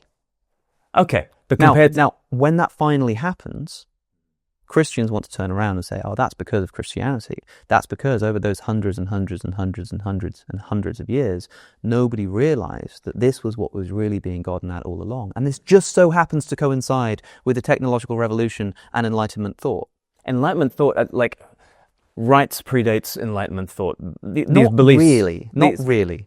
Where do you think rights come from? Where's an early source of rights? Let's allow Glenn a chance to sketch out a bit of historical detail for why you see Christianity informing those Enlightenment values. I think that 11th, 12th century canon lawyers doing the flip side of our obligation. So I have an obligation to a poor person, and that is for the person in power in order to serve the person who is powerless. In the 11th, 12th centuries, you start to get the idea of the poor person has a right to sustenance. They are entitled, right? And that starts to be a discourse that is developed through the medieval period, to the point where somebody like a John Locke, coming along sort of post-Reformation, is speaking in these absolute terms about the rights of man that are grounded in natural law. They are getting all this language from medieval theologians, like 100%. Now, what we have nowadays, and something that is not a universally positive development, is that rights are now considered separate from obligations. There's all sorts of discourse around rights as a sword as opposed to rights as a shield. The protection of the weak seems to be the origin of this idea of the inviolable worth of this person. So this person's rights cannot be traded off against the communal greater good. And so rights as a shield was very much at the heart of things. I think this is another example of ways in which Christian intuitions have been taken in post-Christian directions, in ways that are unthinkable without Christianity, but are not what Christians are saying. Why do you describe those as Christian intuitions? You're talking about like the strong not oppressing the weak? That there is an inviolable and inherent dignity to each person, such that their rights cannot be traded away. Yeah, that's a Christian thing. I mean, I feel like if you broaden rights to be essentially rules for the sort of protection of how people engage with each other that are based on, you know, a prohibition on the strong being able to oppress the weak, you've got the prologue of Hammurabi's code. Quite explicitly, that's what it says. It says that this is such that the strong shall not be able to oppress the weak, and then you've got a load of rules about how people are to engage with each other. Yeah, and then you've got laws that are different depending on what part of the social strata you're a member of. It's true, but also in the same way, when you want to talk about, like, you know, rights talk beginning to exist. Like in your book, you talk about the Gregorian reforms, which I think you place too much stock in these reforms as being like an origin of rights talk. But even if they are, you're not talking about rights universally. You say, well, it's enough to say that we're beginning to get these inklings of the kind of thing we're talking about. Well, that's what I'm just doing with Hammurabi's code. And you're saying, yeah, but then if you look at the details, I'm saying, well, look at the details of the Gregorian reforms. It was mostly about, you know, like enforcing celibacy amongst the priesthood and saying that secular authorities aren't allowed to, you know, institute clergy members. That has to go straight to the Pope. In fact, it was sort of a reassertion of papal power, which is, I think, quite against the democratic principles which people consider in the West in terms of structural governmental organization. So, like, yeah, I think, in other words, this whole thing, I think, is an overemphasis on Christianity and an underemphasis on other potential influences. So when it comes to something like Hammurabi's Code, or when it comes to, I don't know, the Hippocratic Oath, which even today people refer to as the sort of foundation of medical ethics, years before Christianity, thousands of years before Christianity, you have the Hippocratic Oath, or rather, thousands of years before the developments that we're talking about, I should say. Right. You have the Hippocratic Oath, and what does it say? It says that whoever's house I walk into, rich or poor, male or female, I am to serve them. Now, I have absolutely no doubt. Now, I'm not going to say that means our modern Western ethical medical tradition is indebted to Hippocrates, who probably didn't even write that. But I have absolutely no doubt that if that prescription showed up in the letters of Paul, that Christians would be jumping on it as evidence that our modern medical ethic is completely indebted to Christianity. And I think it's just overemphasized. Yeah. Well, I think the fact that we notice examples of compassion in other cultures is a profoundly Christian thing itself. So, you know, the great exemplar of compassion in the Bible really is the Good Samaritan, where Jesus basically inserts himself, you know, thinly disguised as this beautiful stranger from outside the system, and it's the people of the Bible, people of the book, who are walking on by and leaving the beaten up guy on the side of the road to die. And Jesus has absolutely no qualms about calling the Samaritan the good guy in this story and saying, be less like those Bible guys, be more like that Samaritan. So completely, I want to say yay and amen to well done, Hippocrates, or whoever. But where did he get that idea from? I think there is such a thing as common grace, right? But the fact that common grace did not institutionalize things like hospitals, like you can have a Hippocratic Oath, Galen can have his manuals of here are the 4 humors and here's how to treat X, Y, and Z. That doesn't institutionalize this thing that is not just for the slave to return him to economic fruitfulness, and it's not just for soldiers to return them to military service, but it is for the poor and the sick as sick. that scaling and becoming institutional is a unique Christian I contribution. can agree with that, but we need to separate out a few different things, right? Like, for example, you said the fact that we even notice compassion in these other texts is profoundly Christian. Well, I'm only noticing that there because you're telling me that it's something that it's sort of indebted to Christianity. So of course I'm then going to go and look elsewhere and say, well, look, it shows up here. Look, it shows up there. Well, let's get to that claim, because it came up right near the beginning as well, Glenn, that you say the very fact we preference, compassion, equality, consent, freedom, and so on, is itself coming from our kind of Christianity that we've imbibed. And so when we say, oh look, that culture produced this, we're sort of effectively selecting based on our Christian values, and sort of saying, but the bad thing that culture produced, is something we now, Alex, I'm hearing you say, Glenn, that wasn't necessarily just a Christian foundation that produced that. There are these other streams that fed into that. You feel that actually you're not overemphasizing Christianity here. It is the bedrock, if you like, that those values and the way we talk about, why we look at compassion and equality and progress in other cultures and see them as good things, as essentially coming from the Christian worldview itself. I suppose I just want to get to the core of this. Why for you does it come back to Paul and the Bible? And I assume Galatians, where he talks about male, female, slave, free, and Jew or Greek, you're all one in Christ. You presumably think there is something foundational about that, regardless of whether it's popping up in other forms, in other cultures and places, that it was. Am I hearing from you, Glenn, that it's the fact that idea got universalized through Christian culture, rather than Platonic ideals or Hippocrates or something like that? It's the way it was what actually happened on the back of those, those words. Yes, and there were some Enlightenment philosophers, for instance, who wanted to see abolition but didn't join the abolitionist movement. So David Hume thought that slavery was not something that led to greater industry or ingenuity. He thought that your free offer of your labor would lead to greater ingenuity, and so he had a kind of an abolitionist argument, but not for the sorts of reasons that we might resonate with today. And he had some pretty shocking remarks about race and about those sorts of things. And that's just an example, really, of you can have all sorts of predispositions towards any number of values and virtues, but there does seem to be this embedding of such values and virtues into communal life that has happened through the church. And just think about the church for a minute. You're in this Greco-Roman world in which it is absolutely segregated between male and female, slave and free, barbarian and citizen, and that sort of thing. You are to center yourself around Christ and Him crucified.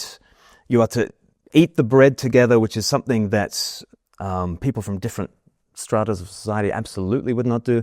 You are to kiss one another. It's one of the most repeated kind of commands in the New Testament, 5 times, I think. It's this kissing campaign that you're meant to kind of do this. You are told that whereas the Romans are going to worship images in their temples, you are told instead that the image of God is one another, and you can serve the gods not by burning incense to Jupiter. You can serve the gods by serving one another. And that kind of horizontalizing of your vertical relationship with the gods into a kind of, the Clementine homilies in the early church were just these beautiful kind of depictions of the way that you serve Christ is in the weak, in the poor, they are.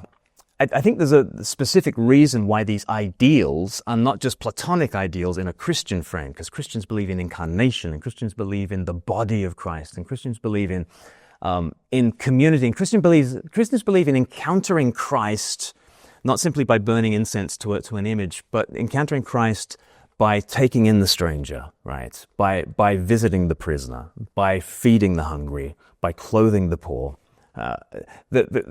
the Christian impulse is not simply to hold these kinds of values. The Christian impulse is actually to embed them in a way that I think has led to the scaling of these kinds of institutions. So then it's not the values which are Christian in origin. It's just the way that those values are used and institutionalized. No, the stories, the Christian story births particular virtues, which have then become values, which have then become slogans, which have then... A moment ago I asked about, we were speaking specifically about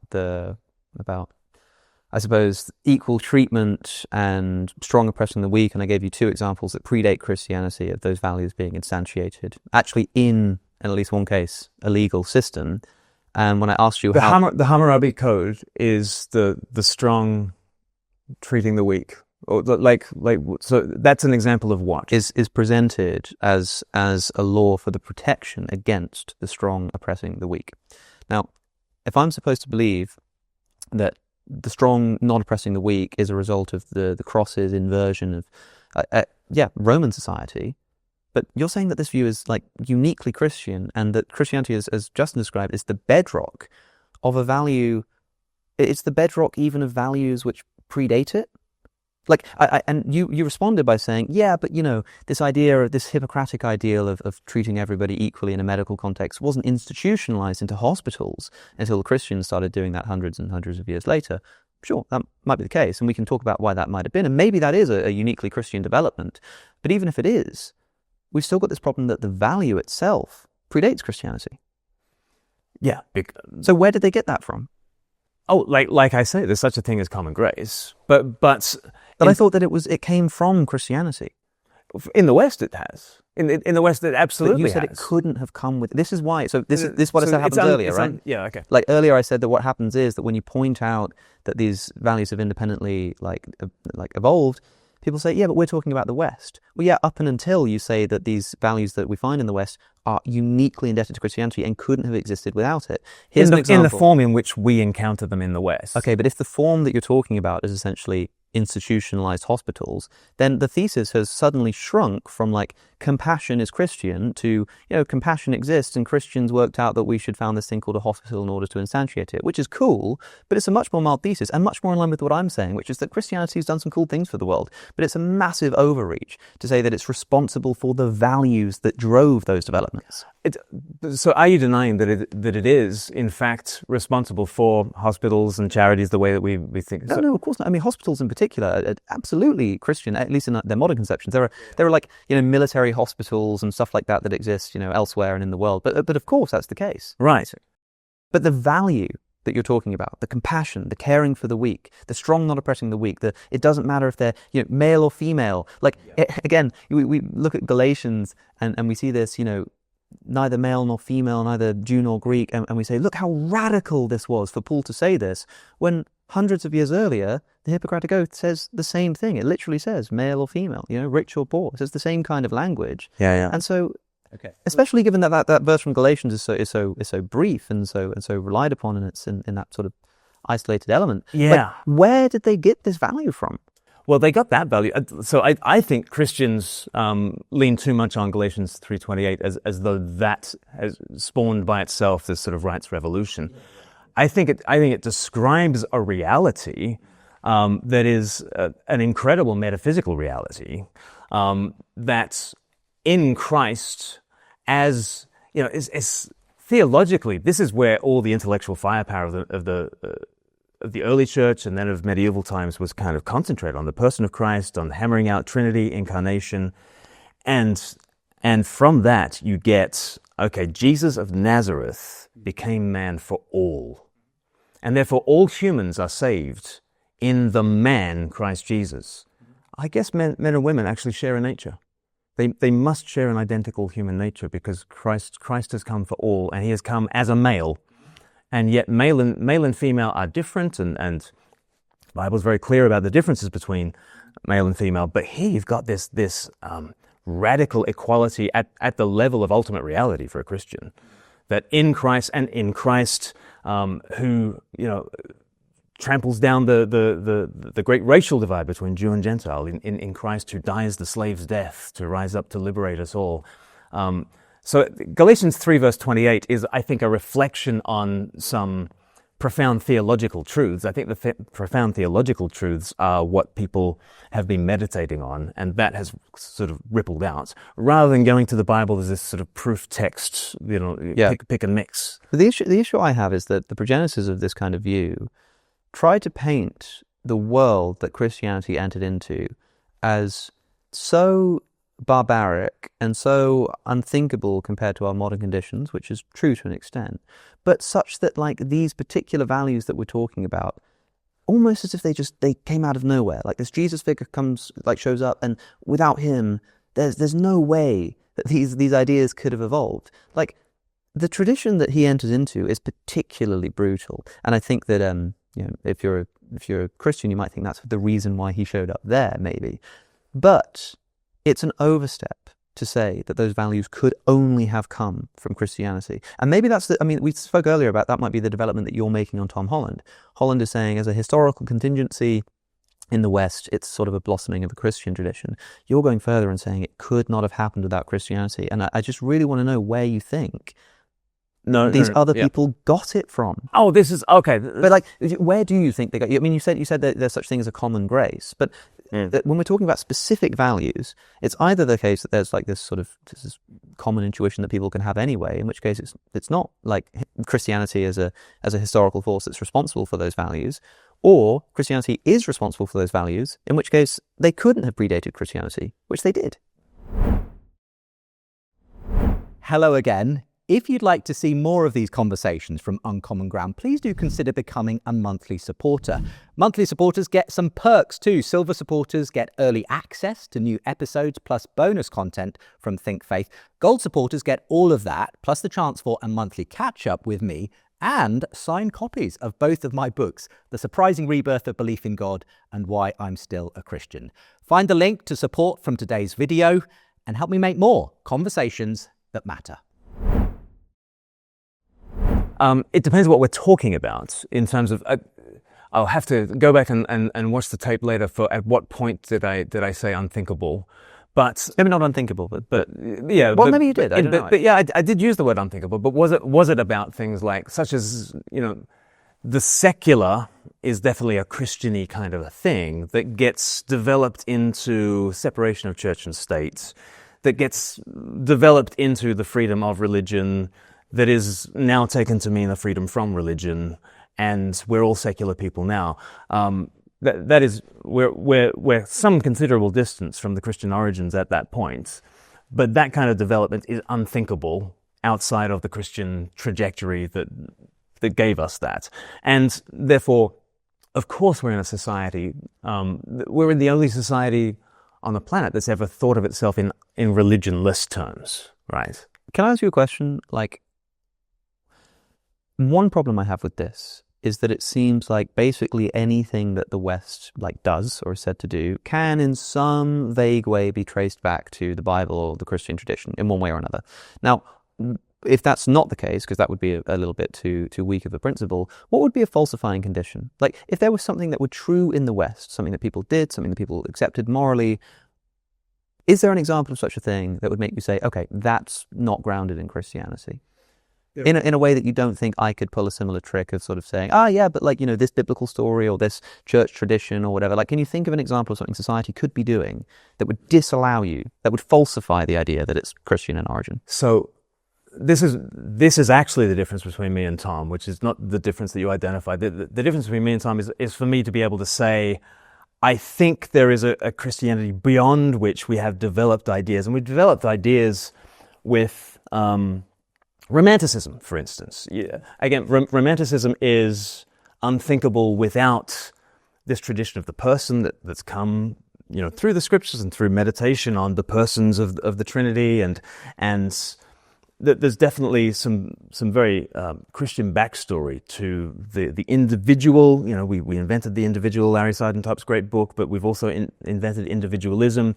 We've got this intense first personal sense that I think has turned into a romanticized kind of self, and takes the West in all sorts of directions contra to what the Bible is. So well, I'm not trying to make the point that, I mean, it's easy to say like, oh, the modern West is very pro-gay and the Bible's very anti-gay, and I'm not saying that. What I'm saying is that, because if I said that to you, if I said, the LGBT movement is anti-Bible, you could say, yeah, but the motivations behind the LGBT movement are essentially Christian.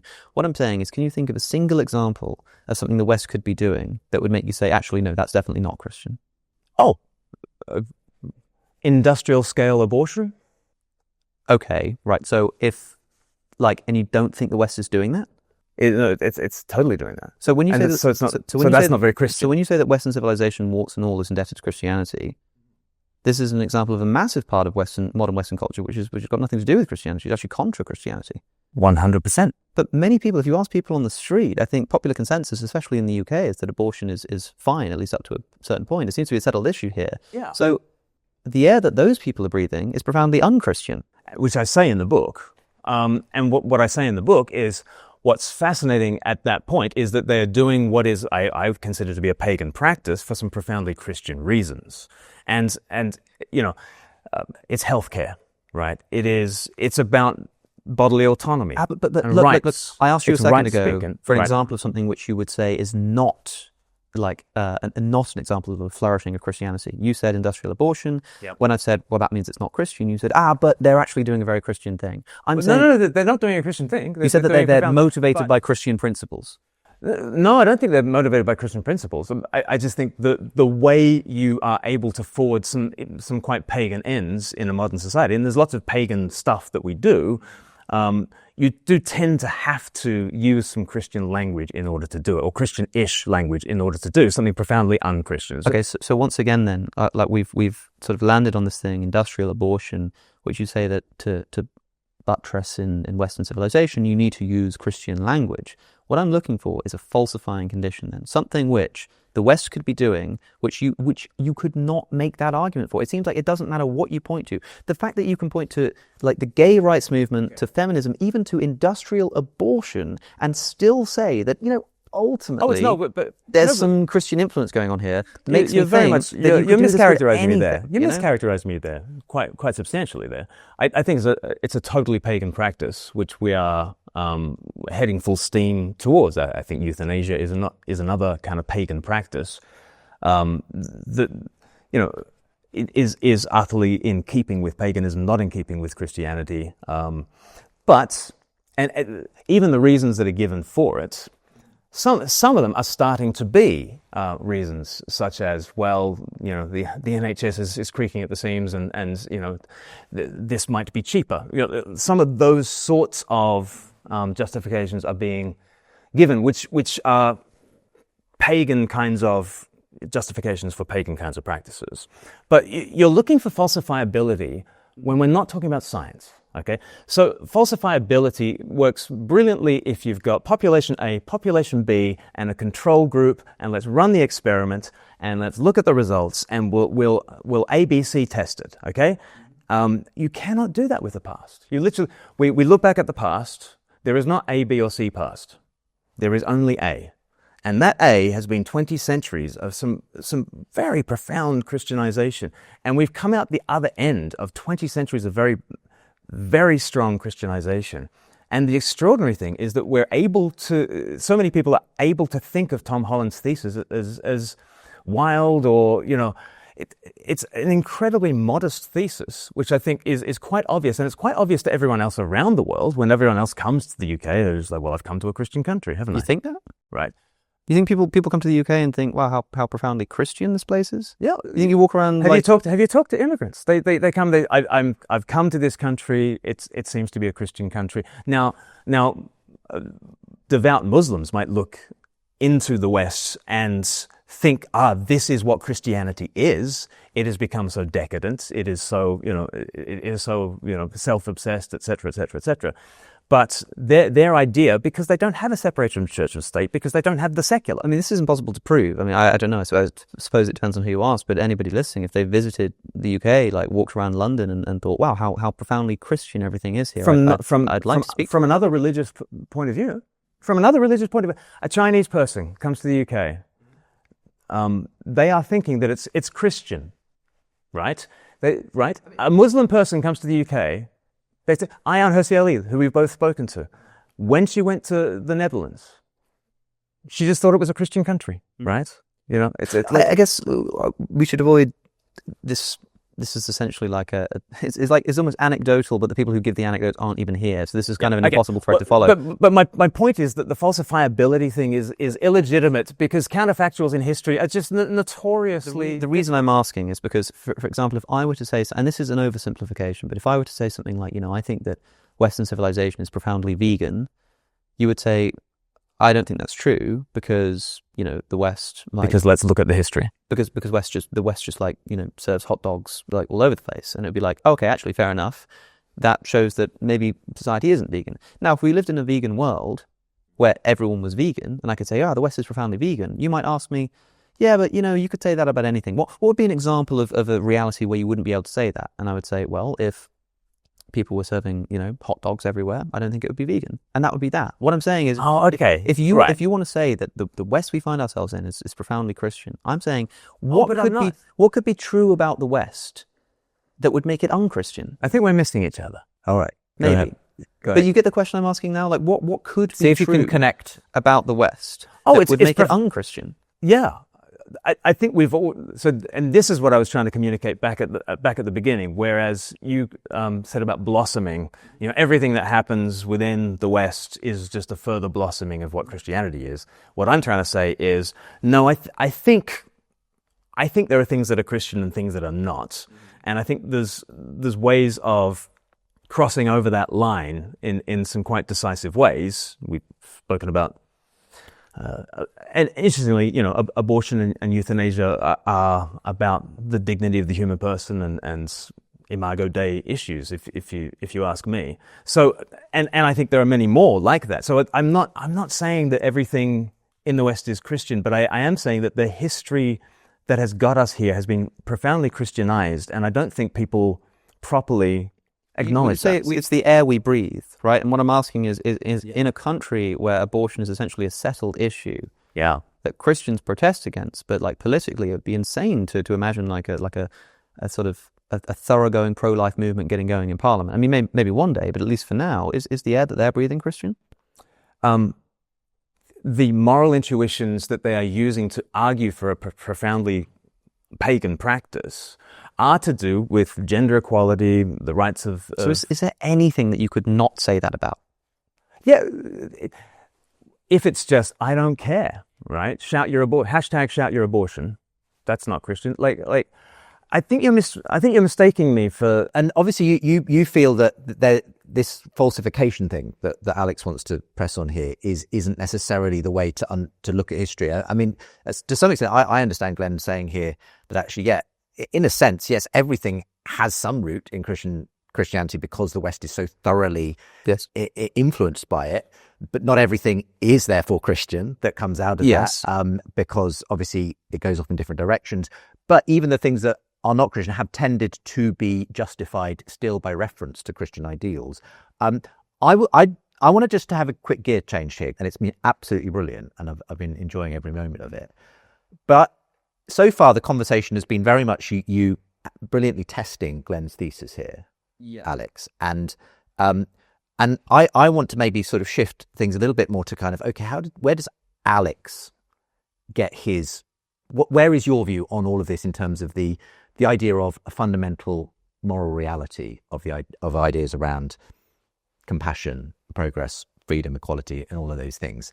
One of the sort of chapters of Glenn's book is called Choose Your Miracle, and he's essentially saying, look, this idea that in the secular West, these ideas of compassion, equality, progress, and so on have just kind of come out of the ether is a sort of miraculous claim. It's a sort of, no, they have to be grounded in something. Glenn's case is they're grounded in the Christian story, and that's grounded ultimately in the idea of there being a God who creates a moral universe out of which we are, essentially judged against. Do you have a view as an atheist of what this morality is? Is it something that is just essentially a byproduct of a socio-cultural evolutionary process which works and people get on with and produces the kind of goods that our self-interest and survival are prone towards? Do you have any sense that there is a kind of fundamental moral reality that actually exists? It's in Platonic realm, perhaps. Who knows? No, I don't think okay, so. all right. I mean, Well, tell us where you are, and I'd just love to hear Glenn sort of teasing that out, as well as to what your grounding is. Glenn's is obviously that we need the Christian story to make sense of these ideals. I suspect you've got a different account. Well, I'm an ethical emotivist. Okay. I think that ethical expressions are emotional expressions, and it's a lot of people find that quite troubling. You might say, oh, but then how can you say this is objectively wrong and that's and it's like, well, like I can't. I don't think that objective morality exists. I mean, just for the folk who are watching or listening who don't have the background in ethical emotivism, just a brief summary of what. I don't think that there is some truth in the universe that exists, that there are these qualities called goodness and badness and should and shouldn't that are real and actually exist and are true in the same way this table exists right here. I don't think that's the case. I think that when you pay attention to what you're doing, when you're moralizing, you're essentially expressing an emotion. It's not the same as ethical subjectivism, right? Like, famously for an ethical emotivist, if you say that murder is wrong, it's like sort of saying the word murder and then putting an angry emoji and an exclamation mark next to it. It doesn't have truth value. It's not the kind of thing that can be true or false. It's not, well, is that just subjectively true or is it object? It's like, it's an expression. It's not the same thing as, like, murder is wrong doesn't translate to I don't like murder, because that could be true or false. It could be true that I don't like murder. It's a claim about my own psychology.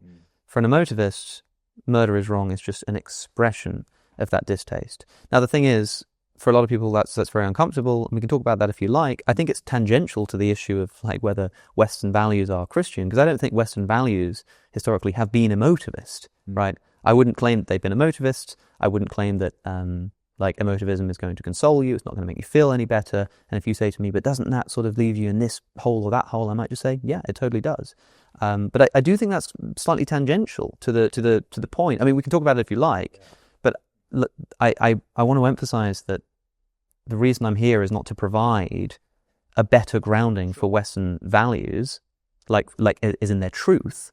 I'm trying to offer a more, I think, fair. We are moving, obviously, from a sort of historical an internal critique of my position to see if it's consistent. And the issue that I have is, it seems like, I mean, an example that comes to mind for me, for example, just sort of picking one out of thin air, as it were, is something like family, right? Let's just take something like family. I can just imagine, right, that if Western civilization had a really strong emphasis on family, in the way that some Asian cultures do, that like it was like one of our most important moral intuitions, that you live with your grandparents and you look after them, people could say, well, this is Christian, because look at the way that the Bible instructs you to honor your father and mother.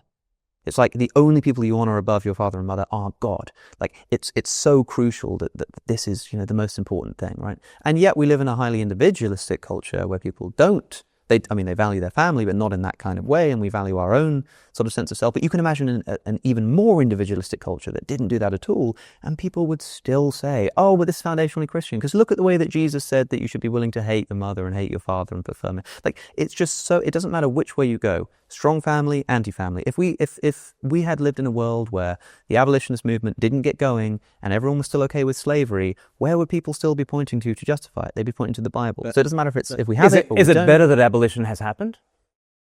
As an emotivist, I can say yes, but I think I'm expressing an emotion there. Okay.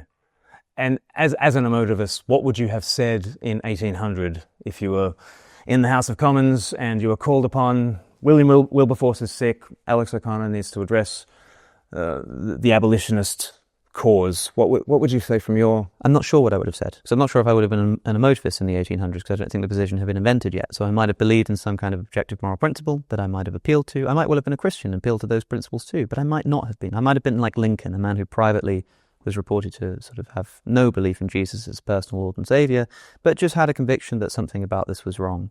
I don't know what I would have said at the time. But whether or not I could have rightfully condemned slavery then or done so now, I think is a separate question as to whether Christianity is the historical force that caused that abolitionist movement. Oh, do you doubt that it was Christianity that caused... In the UK, Wilberforce is, of course, deeply convicted of his religious beliefs, and the man who convinced him to bring it to Parliament, who had written an essay in Latin for Cambridge University about his tutor had just set him This sort of like, is it okay to own other human beings? And he wrote this essay in Latin and was like, hold on a moment. And he reports sort of being on a long journey and feeling like God had spoken to him and he had this mission. Yeah, no doubt. That's the English tradition. In America, I'm not so sure. Certainly not in Haiti. In France, when does abolition happen? Well, after the French Revolution, which is a profoundly secularizing influence on France. So it depends on where you look. In other words, yes, maybe I would be happy to grant that in the UK there is a profoundly Christian element to abolitionism. But to say that it had to be Christian is to ignore what happened in France and to ignore what happened in Haiti, and I think to ignore what happened in America.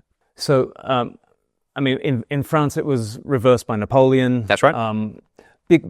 I think because there are some profoundly utilitarian arguments being used alongside a whole bunch of rights language. Where do they get the rights language from? Where did they get some of their campaigns from? And it was the Abolition Society in the UK. But why was it abolished France. before it was reinstated by Napoleon? Why was it abolished? Why was it abolished? For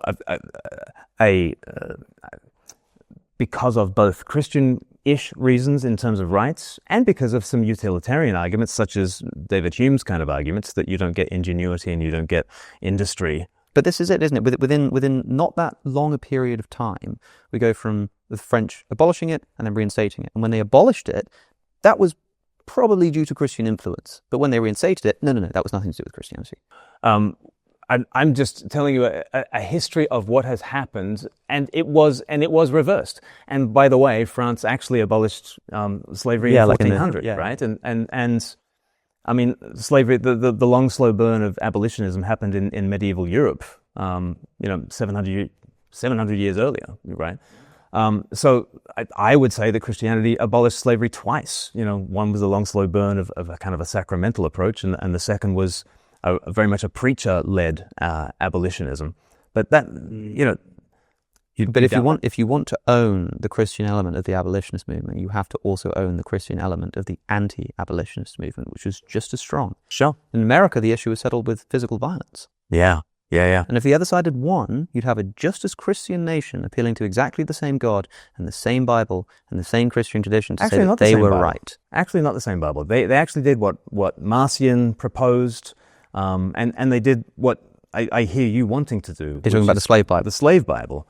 To get rid of 90% of the Old Testament and 50%. 90%? Yeah. And then 50% of the New Testament. Those slave owners were terrified of the Bible. They were terrified of the whole Bible.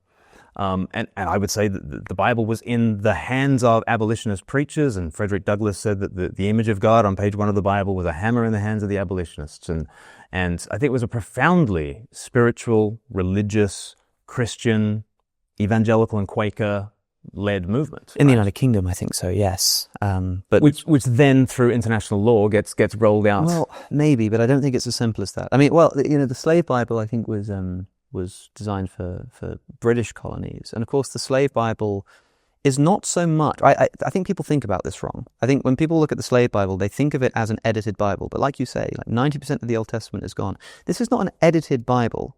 This is a sort of compilation of biblical quotes. It's a bit like if I had a book that said, here is a book of selected psalms for help in overcoming grief, right?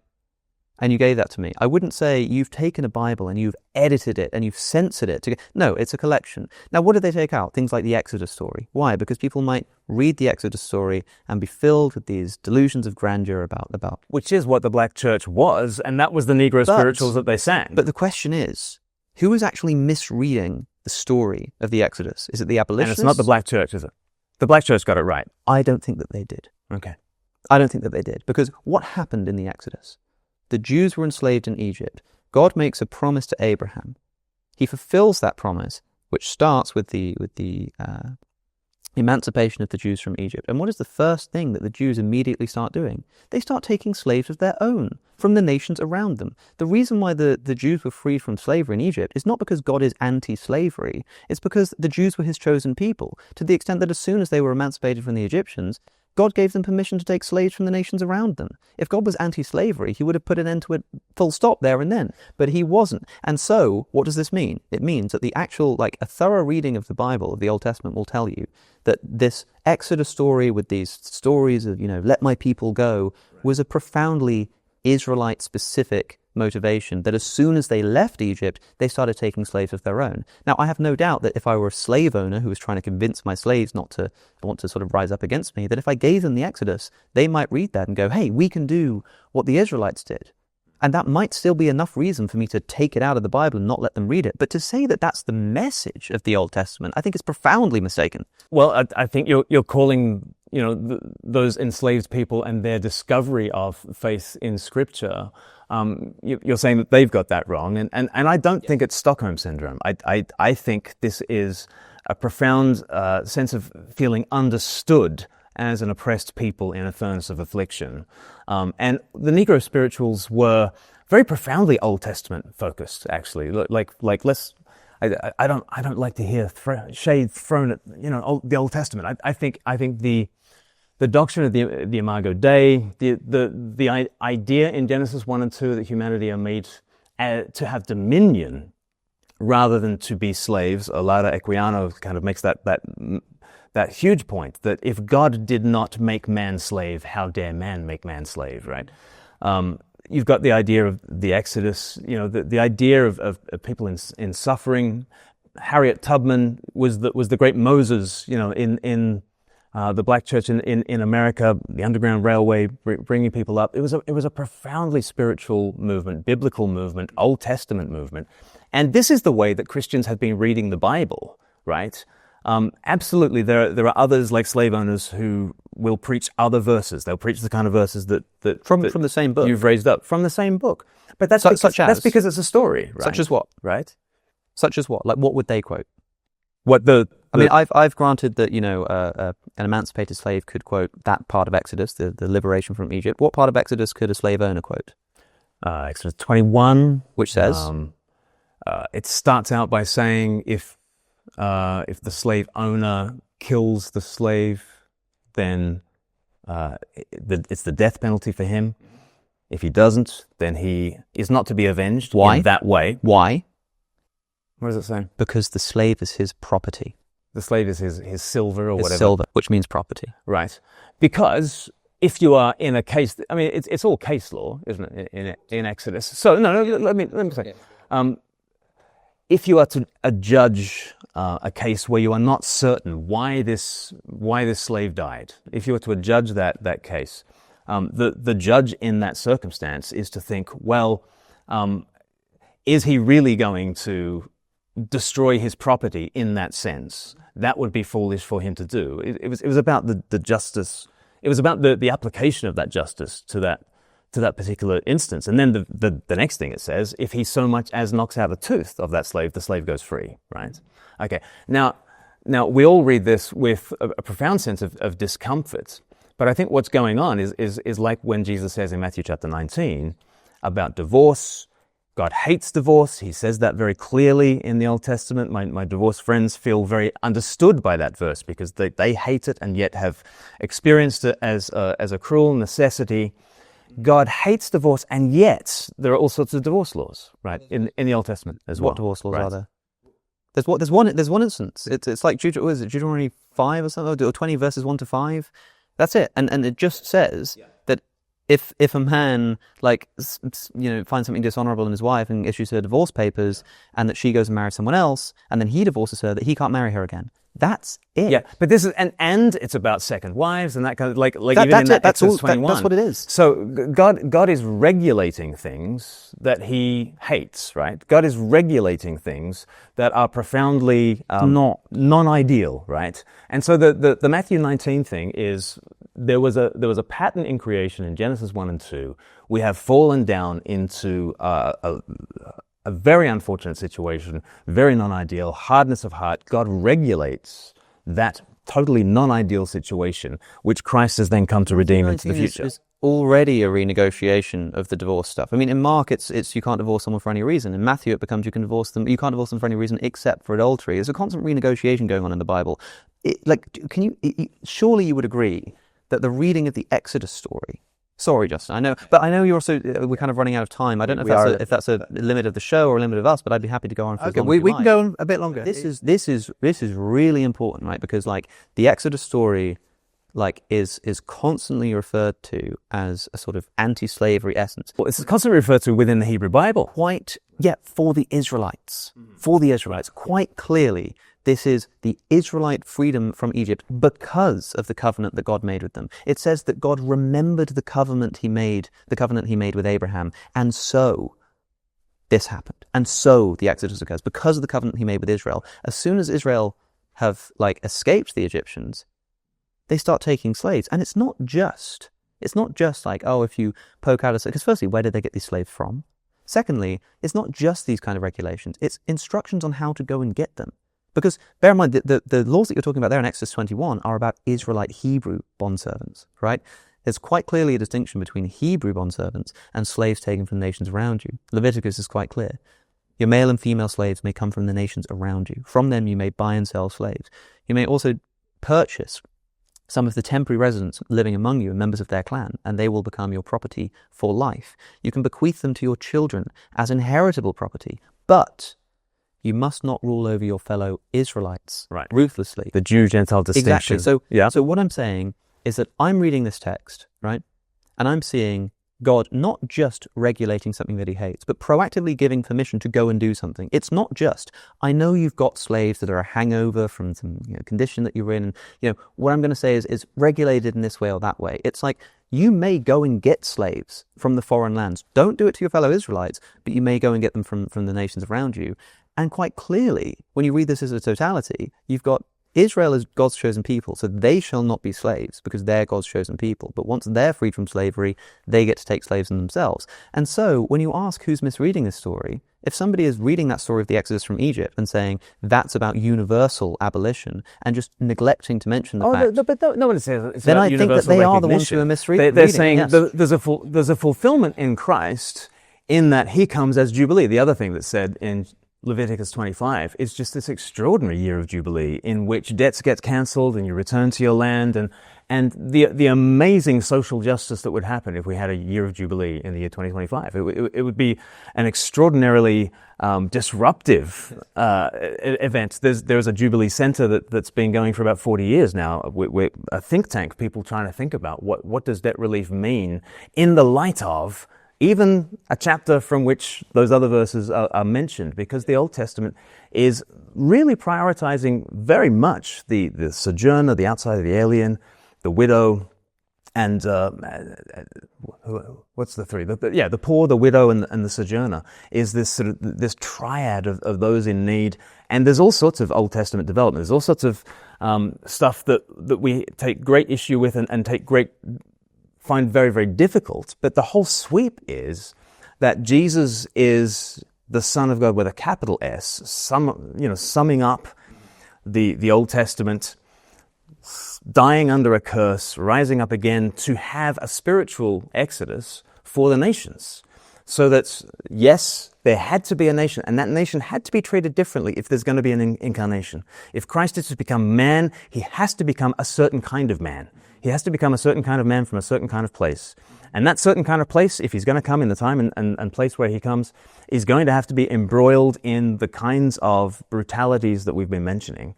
And that kind of nation also has to be delimited. If the seed of Abraham is going to be born into the world, then there needs to be a certain nation that has certain rules to it, and you see God kind of protecting that seed until Christ comes, fulfills that, dies on the cross, dies the slave's death, rises up again. And the Christian understanding is that he has brought a jubilee for the nations and for everybody. And that is the way, and the difficulties that every Christian has with the individual verses that you're raising, I think quite legitimately you want to put them in the context of the grand story that's being told in the Bible. So when Christians say the Bible says X, Y, and Z, what they don't mean is if we were to aggregate all these different propositions and synthesize some kind of philosophy, that's what we would get. What we're saying is that those verses are pointing and being swept up into a grand narrative that culminates in Christ. And when we sit again at the bottom of the cross and look at this one who dies the slave's death in order to liberate the world, that is the story that has birthed this unique emancipatory movement. Okay, I'm going to call time. I do apologize, Alex, because we could always go back and forth on this, and I understand that there's a sort of there's always going to. But if I can try to summarize, something of where we've got to,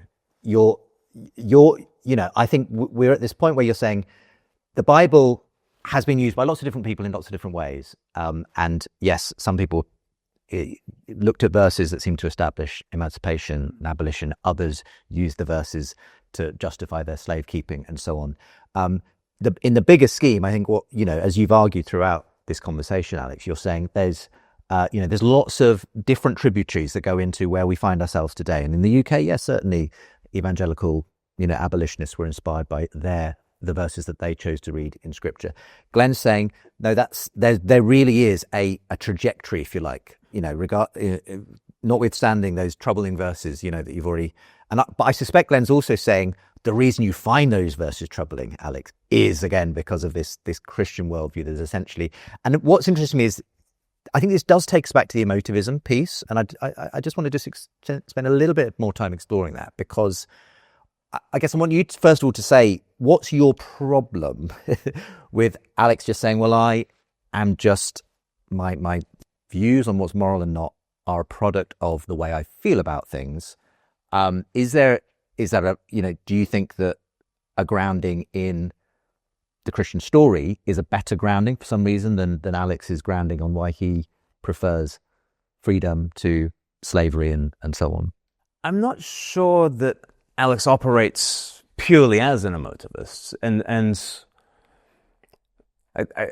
I sensed you rowing back from the idea of progress. I think we've at some point we were talking about sort of moral progress towards certain sorts of things, and I think that on your view, the idea of some kind of objective ideal to which we're tending might not be consistent. Yeah, of course, no, yeah. Yeah, so I guess that for me raises the question, are you... It seems like your sensibilities are towards being outraged with the same kind of outrage that all three of us kind of feel when Exodus 21 is mentioned, or certain verses in the Old Testament. I think our emotions are all piqued by these things, and I guess I just return to the point that it seems fairly obvious to me that what it is that we three share at that point is not a meta-ethical theory at all. We have quite different meta-ethical theories and very similar moral intuitions.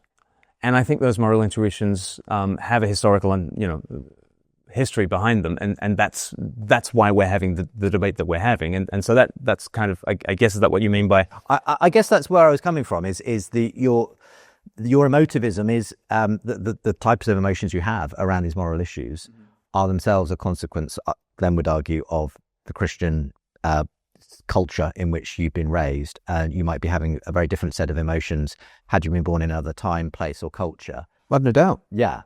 And I suppose what we're moving from here is a strictly kind of question about the historical contingency of morality on Christianity or other things, to the question, the more kind of philosophical question of, is there are we comfortable with this? Is it sort of, are we happy that we just have the morality that we happen to have been handed down by the cultures that are, that we're part of, and there isn't actually a true morality that actually underlies reality? Are you kind of, is that just a bitter pill you're happy to swallow? I'm happy to answer that in more depth.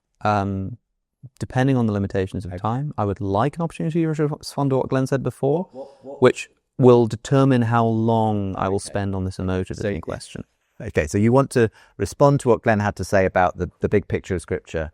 Okay. I wasn't the one who said that, like, a lot of the focus that black abolitionists and civil rights advocates had was on the Old Testament.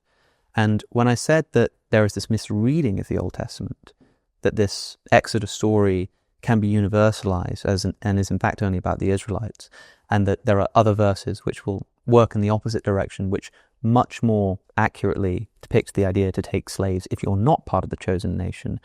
And I said that was the misreading. Like, you act surprised. What I want to say is that if you take Christianity, especially if you take the Bible, and we're not just talking about the Old Testament here, the very best you get is a condemnation of the kind of slavery that was practiced in the transatlantic period. That is the brutality of it. Quite clearly, there are some restrictions in the Old Testament, and when it comes to the New Testament, St. Paul... Well, man stealing is out in both Old and New Testaments, yeah, right? And in fact, in your book, I was kind of shocked that when it came to this issue of like equality and talking about slavery and abolitionists, the only verse mentioned about slavery from the Bible was this brief mention that you give to the fact that kidnapping, as you put it, is condemned in the Old and the New Testament. As you say, man stealing, right? This is the illegal or unauthorized taking of another human being. Stealing doesn't just mean taking, it means unauthorized taking. If you've been given the authority to take slaves from the nations around you, then that wouldn't count as stealing. And so, yes, man stealing is condemned, but that wouldn't include the kind of stealing or the kind of taking which is permitted by the Bible, which is to say, taking slaves from the nations around you and bequeathing them to your children as inheritable property. It's so easy to say that, like, well, kidnapping is condemned. But that's like me saying, well, the Israelites never could have killed anybody because murder is quite clearly condemned in the Old Testament. Yeah, murder, which is the unjustified killing. But when they're killing the children of the Amalekites and the animals and the donkeys and the camels and the infants, well, that's not murder because they were given permission. And so it'd be way too easy for me to say, oh no, they never could have done that because murder is condemned. Because that doesn't include the rightful killing of infants in that case. And here, yeah, man stealing is condemned, but this wouldn't be stealing, this would be rightful taking. Like, what you would get is, by the time you get to the New Testament, you get St. Paul talking about how masters should be good to their slaves, right? And so, if they can seek their freedom, they should. You're not sending back Onesimus. So, yeah, that's a can of worms in itself. But yes, so you're getting this idea that masters should be good to their slaves and all of this kind of stuff, but you are not getting abolitionism. At the very best, what you get is the idea that the way that slavery was being done in the transatlantic period was wrong. But abolitionism would be seen as a massive overstep, especially in the case of 1 Peter, where Peter writes, or allegedly Peter writes, that slaves should be obedient to their masters, not just the good ones, but also the cruel and unjust ones. And I think it is so important to point out that when you say, like, well, yeah, you look at like Exodus 21, and you look at Leviticus, and you look at Deuteronomy, where it's giving instructions on how to take slaves, but that was kind of a bit like the divorce laws, and yeah, it's sort of like, God was allowing something that he didn't like. But when it comes to the Exodus, which I read as a specific, like, fulfillment of a promise given to a particular people who then went on to enslave other people, you must we're know supposed that it's to read this foundational as to the Hebrew Bible. You must understand that the God of the Old Testament is the God who brought his people up out of Egypt, out of the land of slavery. That is how the Ten Commandments begin. You must understand that is the way that God is described as the liberator. Yes, of the Israelites, his chosen people, right, who then go and enslave people from the nations around them. Yeah, I know, and I wish that were not so, but you then get Jesus as the one risen from the dead to be the liberator of the world, right? And therefore, no wonder the Apostle Paul is going to say, within the existence of this brutality called slavery, then slaves, if you can seek your freedom, get it. Masters, do not mistreat your slaves because you have a master, and nobody in this church is Lord except Jesus, and we are all brothers and sisters, and we're going to kiss one another, whether you're slave or free, whether you're Jew or Gentile, whether you're man or woman. We're going to eat together, right? But I've made this point about Galatians 3:28 in particular before, that when Paul says things like there is neither male nor female, he's clearly not a gender abolitionist. I know we agree on this, right? Like, he's clearly the conjunctions changed, like man and woman is not the same conjunction as used for slave or free or Jew or Gentile. Yeah, but what do you think? What do you think the point is that's being made there? The point is that we are all one in Christ Jesus, right? But do you think that this is any attempt to abolish earthly practices and traditions? What do you mean by abolish? Because that is to bring a very modern view of politics. Or to counter again. Was Paul meant to say, let's get a petition going, and if we get 100,000 signatories, we can go to Caesar and we'll get a debate in the Senate about I should have said, masters, let your slaves go. Well, there were literally laws by which they could not do that. So either side of the year dot in 2 BC and in 6 AD, it was literally illegal to manumit your entire slave population, because the social upheaval of abolition, not only in the first century, but the social abolition of abolition even in the 19th century, caused a debt that the Britain was paying off up until 2015. You know what also was illegal for a time in the early Roman Empire? Christianity. Yes. But they still practiced that because they thought it was the right thing to do. Right. Like now, if I'm now being told that Paul, who's not just, as I see him, an early Christian writer, but the author of eternal scripture, is now not condemning something which has come to be one of the most foundational ethical questions of Western civilization, because ought he to have said so? I mean, so the first wholesale condemnation of slavery, is Gregory of Nyssa, about 379 A.D. The first in human history. We are the heirs of a tradition that makes us see slavery as obviously wrong.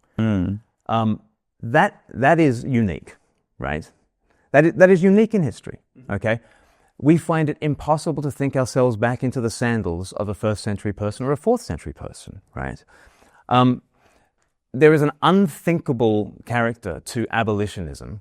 We might wish that Paul had written something like Gregory of Nyssa wrote for Christian reasons when he was actually preaching on an Old Testament scripture from Ecclesiastes. We might wish that he had condemned the practice wholesale and done that. To be honest, I think he does what you would expect a missionary to do to a brutal culture, which is to work within the structures and to sow the seed. Right. And you have the long, slow burn, right? And God is patient, bafflingly, infuriatingly patient. But why is he not patient with things like polytheism? Polytheism was widespread, right, like in the ancient world. And yet when God delivers his monotheistic message to the Jews, it's to the extent that if they start worshipping other gods, it's immediately punishable by death. We're talking about the New Testament now. So on the polytheism issue, I think 1 Corinthians is a great example of how Paul is working within the structures of the day. And what do I do? Do I eat this kebab? Well, the meat was sacrificed to another god. What do I have to do about that? He's not saying we need to abolish the gods. He doesn't say like, oh, if you worship another god, just make sure that you speak to Jesus afterwards. It's like, don't do that, because that's wrong. And another thing that's illegal is not taking part in the imperial cult of Rome at a time. There's this idea that if you won't sign a slip of paper that with two witnesses saying that you pledge your allegiance and worship, the Roman emperor god, but Christians would refuse to do that. So should he have done? Should Paul? What should Paul have written? Oh, I don't know. I mean. No, you sounded very sure about what you thought Paul should write. No. What I'm saying is that if you want to claim that Paul is in part responsible for this abolitionist tendency, then you have to say that that's what he should have written. No, I don't have to do that, because it's yeast working through dough, right? And this is Christianity has ended slavery both in the long, slow burn of the sacramental way. Medieval Christendom, basically, it dissolves away. Because you're baptizing every member of your household, you're kissing them, you're eating with them. It's and there are other economic factors at play, and plagues are smashing through things, and that's going to have massive social implications as well. Yeah. But in Christendom, it melts away. It comes back through the New World slavery. It is abolished again. Christianity has done it twice. Now, I was thinking about this analogy this morning. Like, one way I could say to you about going to the moon, right? I could say to you, did you know that NASA between 1958 and 1972 failed to get to the moon as much as it did get to the moon, in terms of trying to land some kind of spacecraft on the moon? Do you know they failed a heck of a lot?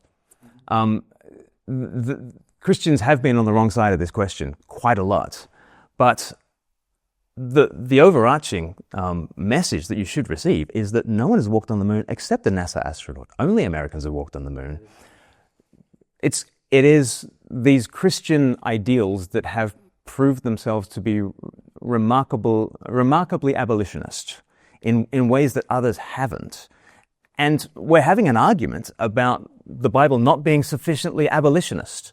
And this seems to be proving the thesis, right? That the New Testament not being sufficiently abolitionist, and the Old Testament the whole Bible culminating in Christ crucified, the Old Testament being a really bad place to turn if you're trying to justify the abolition. We aren't going to get to an agreement on this. And for example, on the NASA thing, right? If it's not just, I mean, I understand what you're saying. It's like, NASA have been to the moon, and there are times when they've tried and failed or not tried at all. But imagine if there was a period when NASA was proactively discouraging people from going to the moon. Like China or someone just wants to go to the moon, or someone in NASA wants to go to and NASA go, no, don't do that. Because the essence of our organization you would tells still us that ask that. You would still ask NASA, like, what? How do you get to the moon? They would still be the people you would look to. I'll tell you what. I'll give you one thing in closing, and I promise we'll close it. All right. I think this is, and it's not quite a tangent. The one thing that we didn't touch on, which I'm not going to open up as a can of worms, is the concept of consent. And the reason I'm bringing it there is because we've already talked about this concept of equality. And I was saying, like, it seems to not matter what you say, you can sort of draw a Christian idea to it.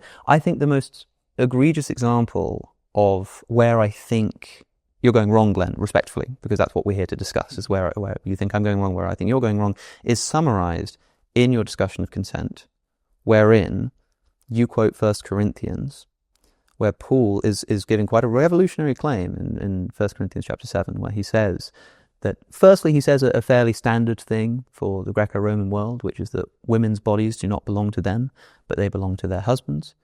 But then he says his revolutionary thing, likewise, husbands, your bodies do not belong to you, they belong to your wives. And it seems extremely revolutionary. This is endemic. This is an archetype of what I'm trying to talk about. I am willing to grant that is genuinely revolutionary and radical and progressive and brilliant for women. Progressive to what? Okay, progressive in the sociological sense of how people consider progressive values. And brilliant, right? Yeah. Yet, I would not want to overstate the case, which I believe you then go on to do, by saying that the very next thing that Paul says is verse 5 of chapter 7, where he says, after this authority of the bodies, he says, do not deprive one another, that is, sexually, except perhaps by agreement or mutual consent, is the translation you have in your book, for a set time to devote yourselves to prayer and then come together again, so that Satan may not tempt you because of your lack of self-control. Paul says, and you quote this, Paul says that your bodies belong to each other. Do not restrict yourselves from each other sexually, except perhaps for a time of mutual consent. You then say, and look at how extraordinary it is that consent has been thrust into the bedroom and how revolutionary that is. But this to me read as such a sleight of hand. Because what did Paul just say? I mean, do you think that that's an example of consent being thrust into the bedroom, as you say in your book? Yes, because your body does not belong to you alone. But think about what Paul just said. Paul said that you are not to deprive each other sexually except by mutual consent. That is the only way that you're able to deprive your wife, or your wife can deprive you of sex, is by mutual consent. It's not consent to have sex, it's consent to not have sex, which means that if there is not mutual consent to not have sex, if I want to have sex with my wife and she doesn't want to have sex with me, well, we don't have the mutual consent to withdraw each other, so she still has to have sex with me. What do you call it when a man wants to have sex with his wife, she doesn't want to have sex with him, but she has to have sex with him anyway? I think there's a word for that. Yeah. That is what Paul is describing here. That is not what and Paul is to say describing. That is consent being thrust into the bedroom, I think, is a perfect example of the overstep. The wife's... that I'm talking. I think a can of worms has been opened here, so we might have to have a quick... The wife's body does not belong to her alone. The husband's body does not belong to him alone. And she therefore has the right to say, my body is... I have a right over your body... To demand sex of him. Not to have sex with me, right? No. You've got to read that in the context. It's both and. And I think what Paul is doing is encouraging husbands and wives towards sex and encouraging that trajectory towards sex, apart from take a break and get praying. But he's definitely pro-sex in those verses. But the wife, based on those very verses, can say, well, your body does not belong to you alone. I say no. Yeah, right? and so the man can say, your body does not belong to you, it belongs to me. And the only reason that we can abstain from sex is by mutual consent. I don't consent to this abstention, so you have to have sex with me. Yeah, I think that is the most suspicious reading, and unnecessarily suspicious that's reading. What Paul says. He says, do not deprive each other except by mutual consent. He doesn't say, do not deprive each other unless one of you doesn't want to. He doesn't say, don't deprive each other sexually unless one of you says, you know what, I don't want to do this today. He says, do not deprive each other except by mutual consent, which means that you have to mutually consent to I not think you're have reading sex. this as a logician, as though these are logical propositions that if and only if, like I So have what's never Paul, read what's, this. What's Paul saying here then? Well, I mean, Glenn's reading obviously feels you've got a slightly tendentious reading of this to say that very specifically that I don't know. I don't know if we're going to get to the bottom of this. I say this as means of concession, not as command, which is important. That's verse 6. That's what follows. But he's talking there about the fact that he'd rather they not be having sex at all. He'd rather they not be married and be celibate in the first place. No. He's rather than married. If they are one flesh, if then they they can't need to be control their one lusts flesh. for each other, then they should at I least get married. suspect we probably need another That go. is the reason I brought it up is to say that is the summary of my position in closing. Is that what you have here is Paul saying, which for the time is extraordinary. He says that wives' bodies belong to their husbands and husbands belong to their wives, and this is an extraordinary contribution that Christianity has made to the progressive elements of the Western tradition, sure. He then says that you should only refrain from having sex with each other by mutual consent, which is totally out of line with our modern conception of consent and has probably been a justification for marital rape until it was illegalized relatively recently. So Christianity has done a really good thing here, but it hasn't gone all the way, and we've needed other factors to come in to give us what is our modern conception of consent, which is not just this idea of bodily autonomy, but also the idea that my wife's body does not belong to me and mine does not belong to hers, but mine belongs to me and hers belongs to hers, and she can say no to sex for any reason whatsoever. I think you're applying the mutual consent only to the prayer bit and not to the sex bit, and I think it applies to both. I think the rest of that chapter is the marriage and family program that has absolutely changed our moral sensibilities. And so, you've got Joseph Hendrick writing the Weirdest People in the World, saying that it's precisely that chapter, and together with Matthew 19, is the Christian sexual revolution that has completely upended our ideas of the human person and of the individual and of equality. And I don't think you get feminism of the kind of variety that we get without this intellectual genealogy. So it's a good. Okay. I think they would have done it anyway. I think those women would have. They would have done that anyway. See, that's the untestable hypothesis, right? That is to say, we've had history A behind us. I'm going to tell another story, however unlikely that story is, and I think we would have gotten to here anyway via that other route. We haven't got to that other route. I don't think it's that unlikely. And maybe I'm wrong, and maybe it's unfalsifiable or unprovable, but maybe that is just the nature of history. I mean, in the same, we were just talking about slavery and why it is that in the Enlightenment or around the time of the Enlightenment, Christianity does it again, or maybe once again it's because slavery is also like economically necessary for so many societies, and around about the time that we start developing farming technologies that might allow us to do away with it, suddenly the abolition of slavery gets a lot easier. I just think the slave trade. I think it's a case of people asserting their own self-interest against oppressive systems and trying to protect it from happening again. In France, there were the economic arguments, and Napoleon said, no, actually slavery is good for the economy, and so back it comes. Was he wrong to bring back slavery because it was good? He claimed that it was good for human flourishing. Whether it was right or wrong is separate from the question of whether it was indebted to Christianity. And that's the very point. We're going to call time, and I have absolutely enjoyed this conversation. There's another whole conversation that we were trying to move towards, but I think we're going to leave. I'm sorry I didn't do the emotions. I'm not trying to run away from that. I just thought that this was more important. You're running away, but you wanted to nail this issue. Maybe come back and we'll talk emotivism. We can do that, because that would be fun, and we could maybe move from this historical arguments to a more philosophical argument about the grounding. I guess I just wanted to keep it synthesized. I get that. I'm sorry for sort of. No, I tried to answer it briefly. A little. No, I just really appreciate the clarity you both brought to both of your positions. We asked you to come here to test Glenn's hypothesis. You've done that brilliantly, Alex. Glenn, I think you've done a wonderful job of pushing back and questioning Alex's assumptions as well. Maybe as we finish, just again, we call this show On Common Ground. Yes. There's been a certain amount of, common ground shared, a lot of uncommon ground as well. If this isn't too twee, I wonder maybe if, Alex, you could give a sense of what's been helpful from today's conversation, what perhaps you can take away as saying, okay, there's something I'm glad that Glenn presented and helped me to clarify my ideas on these issues. I think clarifying what the specific thesis is, in particular, I know you didn't so much focus on this today, but in your book as well, the idea that it's not this thesis that everything which is good in the West is Christian, You know, and everything that's bad is, something else, or it's satanic or pagan. It's like, Christianity can sort of own the tradition as a whole, and that it's neutral as to whether it's good or bad. But I really appreciate today the sort of emphasis on the revolutionary change that Jesus makes, and that how the Old Testament doesn't stand alone, and it's part of a narrative tradition. Of course, I still have my issues with that, but I think it's important to clarify. And also that it's not a case of just saying, like, if you want to find Western civilization, it's written in the Bible. Because, of course, I agree with that, and it's a criticism I can make. I don't think that's what Glenn is saying. Exactly. It's really helpful to say, like, I don't think you can do that, like, either, it seems, but that's not really what the thesis is about. And I think that brings clarity to a thesis, which I think is caricatured online a lot. Oh, everything that's good in the West is Christian. I don't think that's what you're saying, and I think it's really helpful to hear it more precisely, but especially how you flesh it out in the examples. I think the structure of these particular values is really helpful, and is a good sort of steel man of the case. Thank you. Glenn, anything that you found particularly helpful from Alex's perspective today?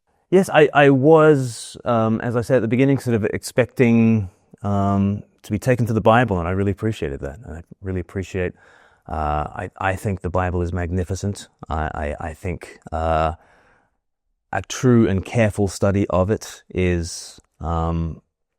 will always be for the good. And so, yeah, I'm going to go back and think very, very much harder about 1 Corinthians 7. I'm going to go back and think harder about, where was that? The Exodus? Exodus 22:29. 22:29. I think it's easy to say that that's not.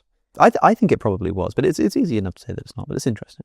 But I think, I think stress testing the hypothesis, and this is one way of doing it. And I think also being challenged to think around the falsifiable question. What would it take to falsify the hypothesis? I've thought about that quite a bit, and whether it's even something that can be done or should be done. Is it that kind of a hypothesis? Are we in that kind of realm to think that through? But I think that gets us to a really and I think a really helpful reminder from Alex, Hippocratic Oath, and there are other sources of or there are other examples of the kinds of values that we really prize, and never want to be heard to say, don't look at the Good Samaritan, he's a Samaritan. I think that's a really important fleshing out of the thesis too. Well, thank you. I hope this won't be the last time we get to do something like this between you. I think it's been brilliant, and perhaps we could do, at some point, a round two where we delve into the philosophical underpinnings. We didn't do well science of all this, and there's science. There's several more time. chapters Next time. that we could go to in this whole area. But for now, thank you, Alex. Thank you, Glenn, for joining me. Thank More than you. welcome. Shall we do a shaking of hands as well?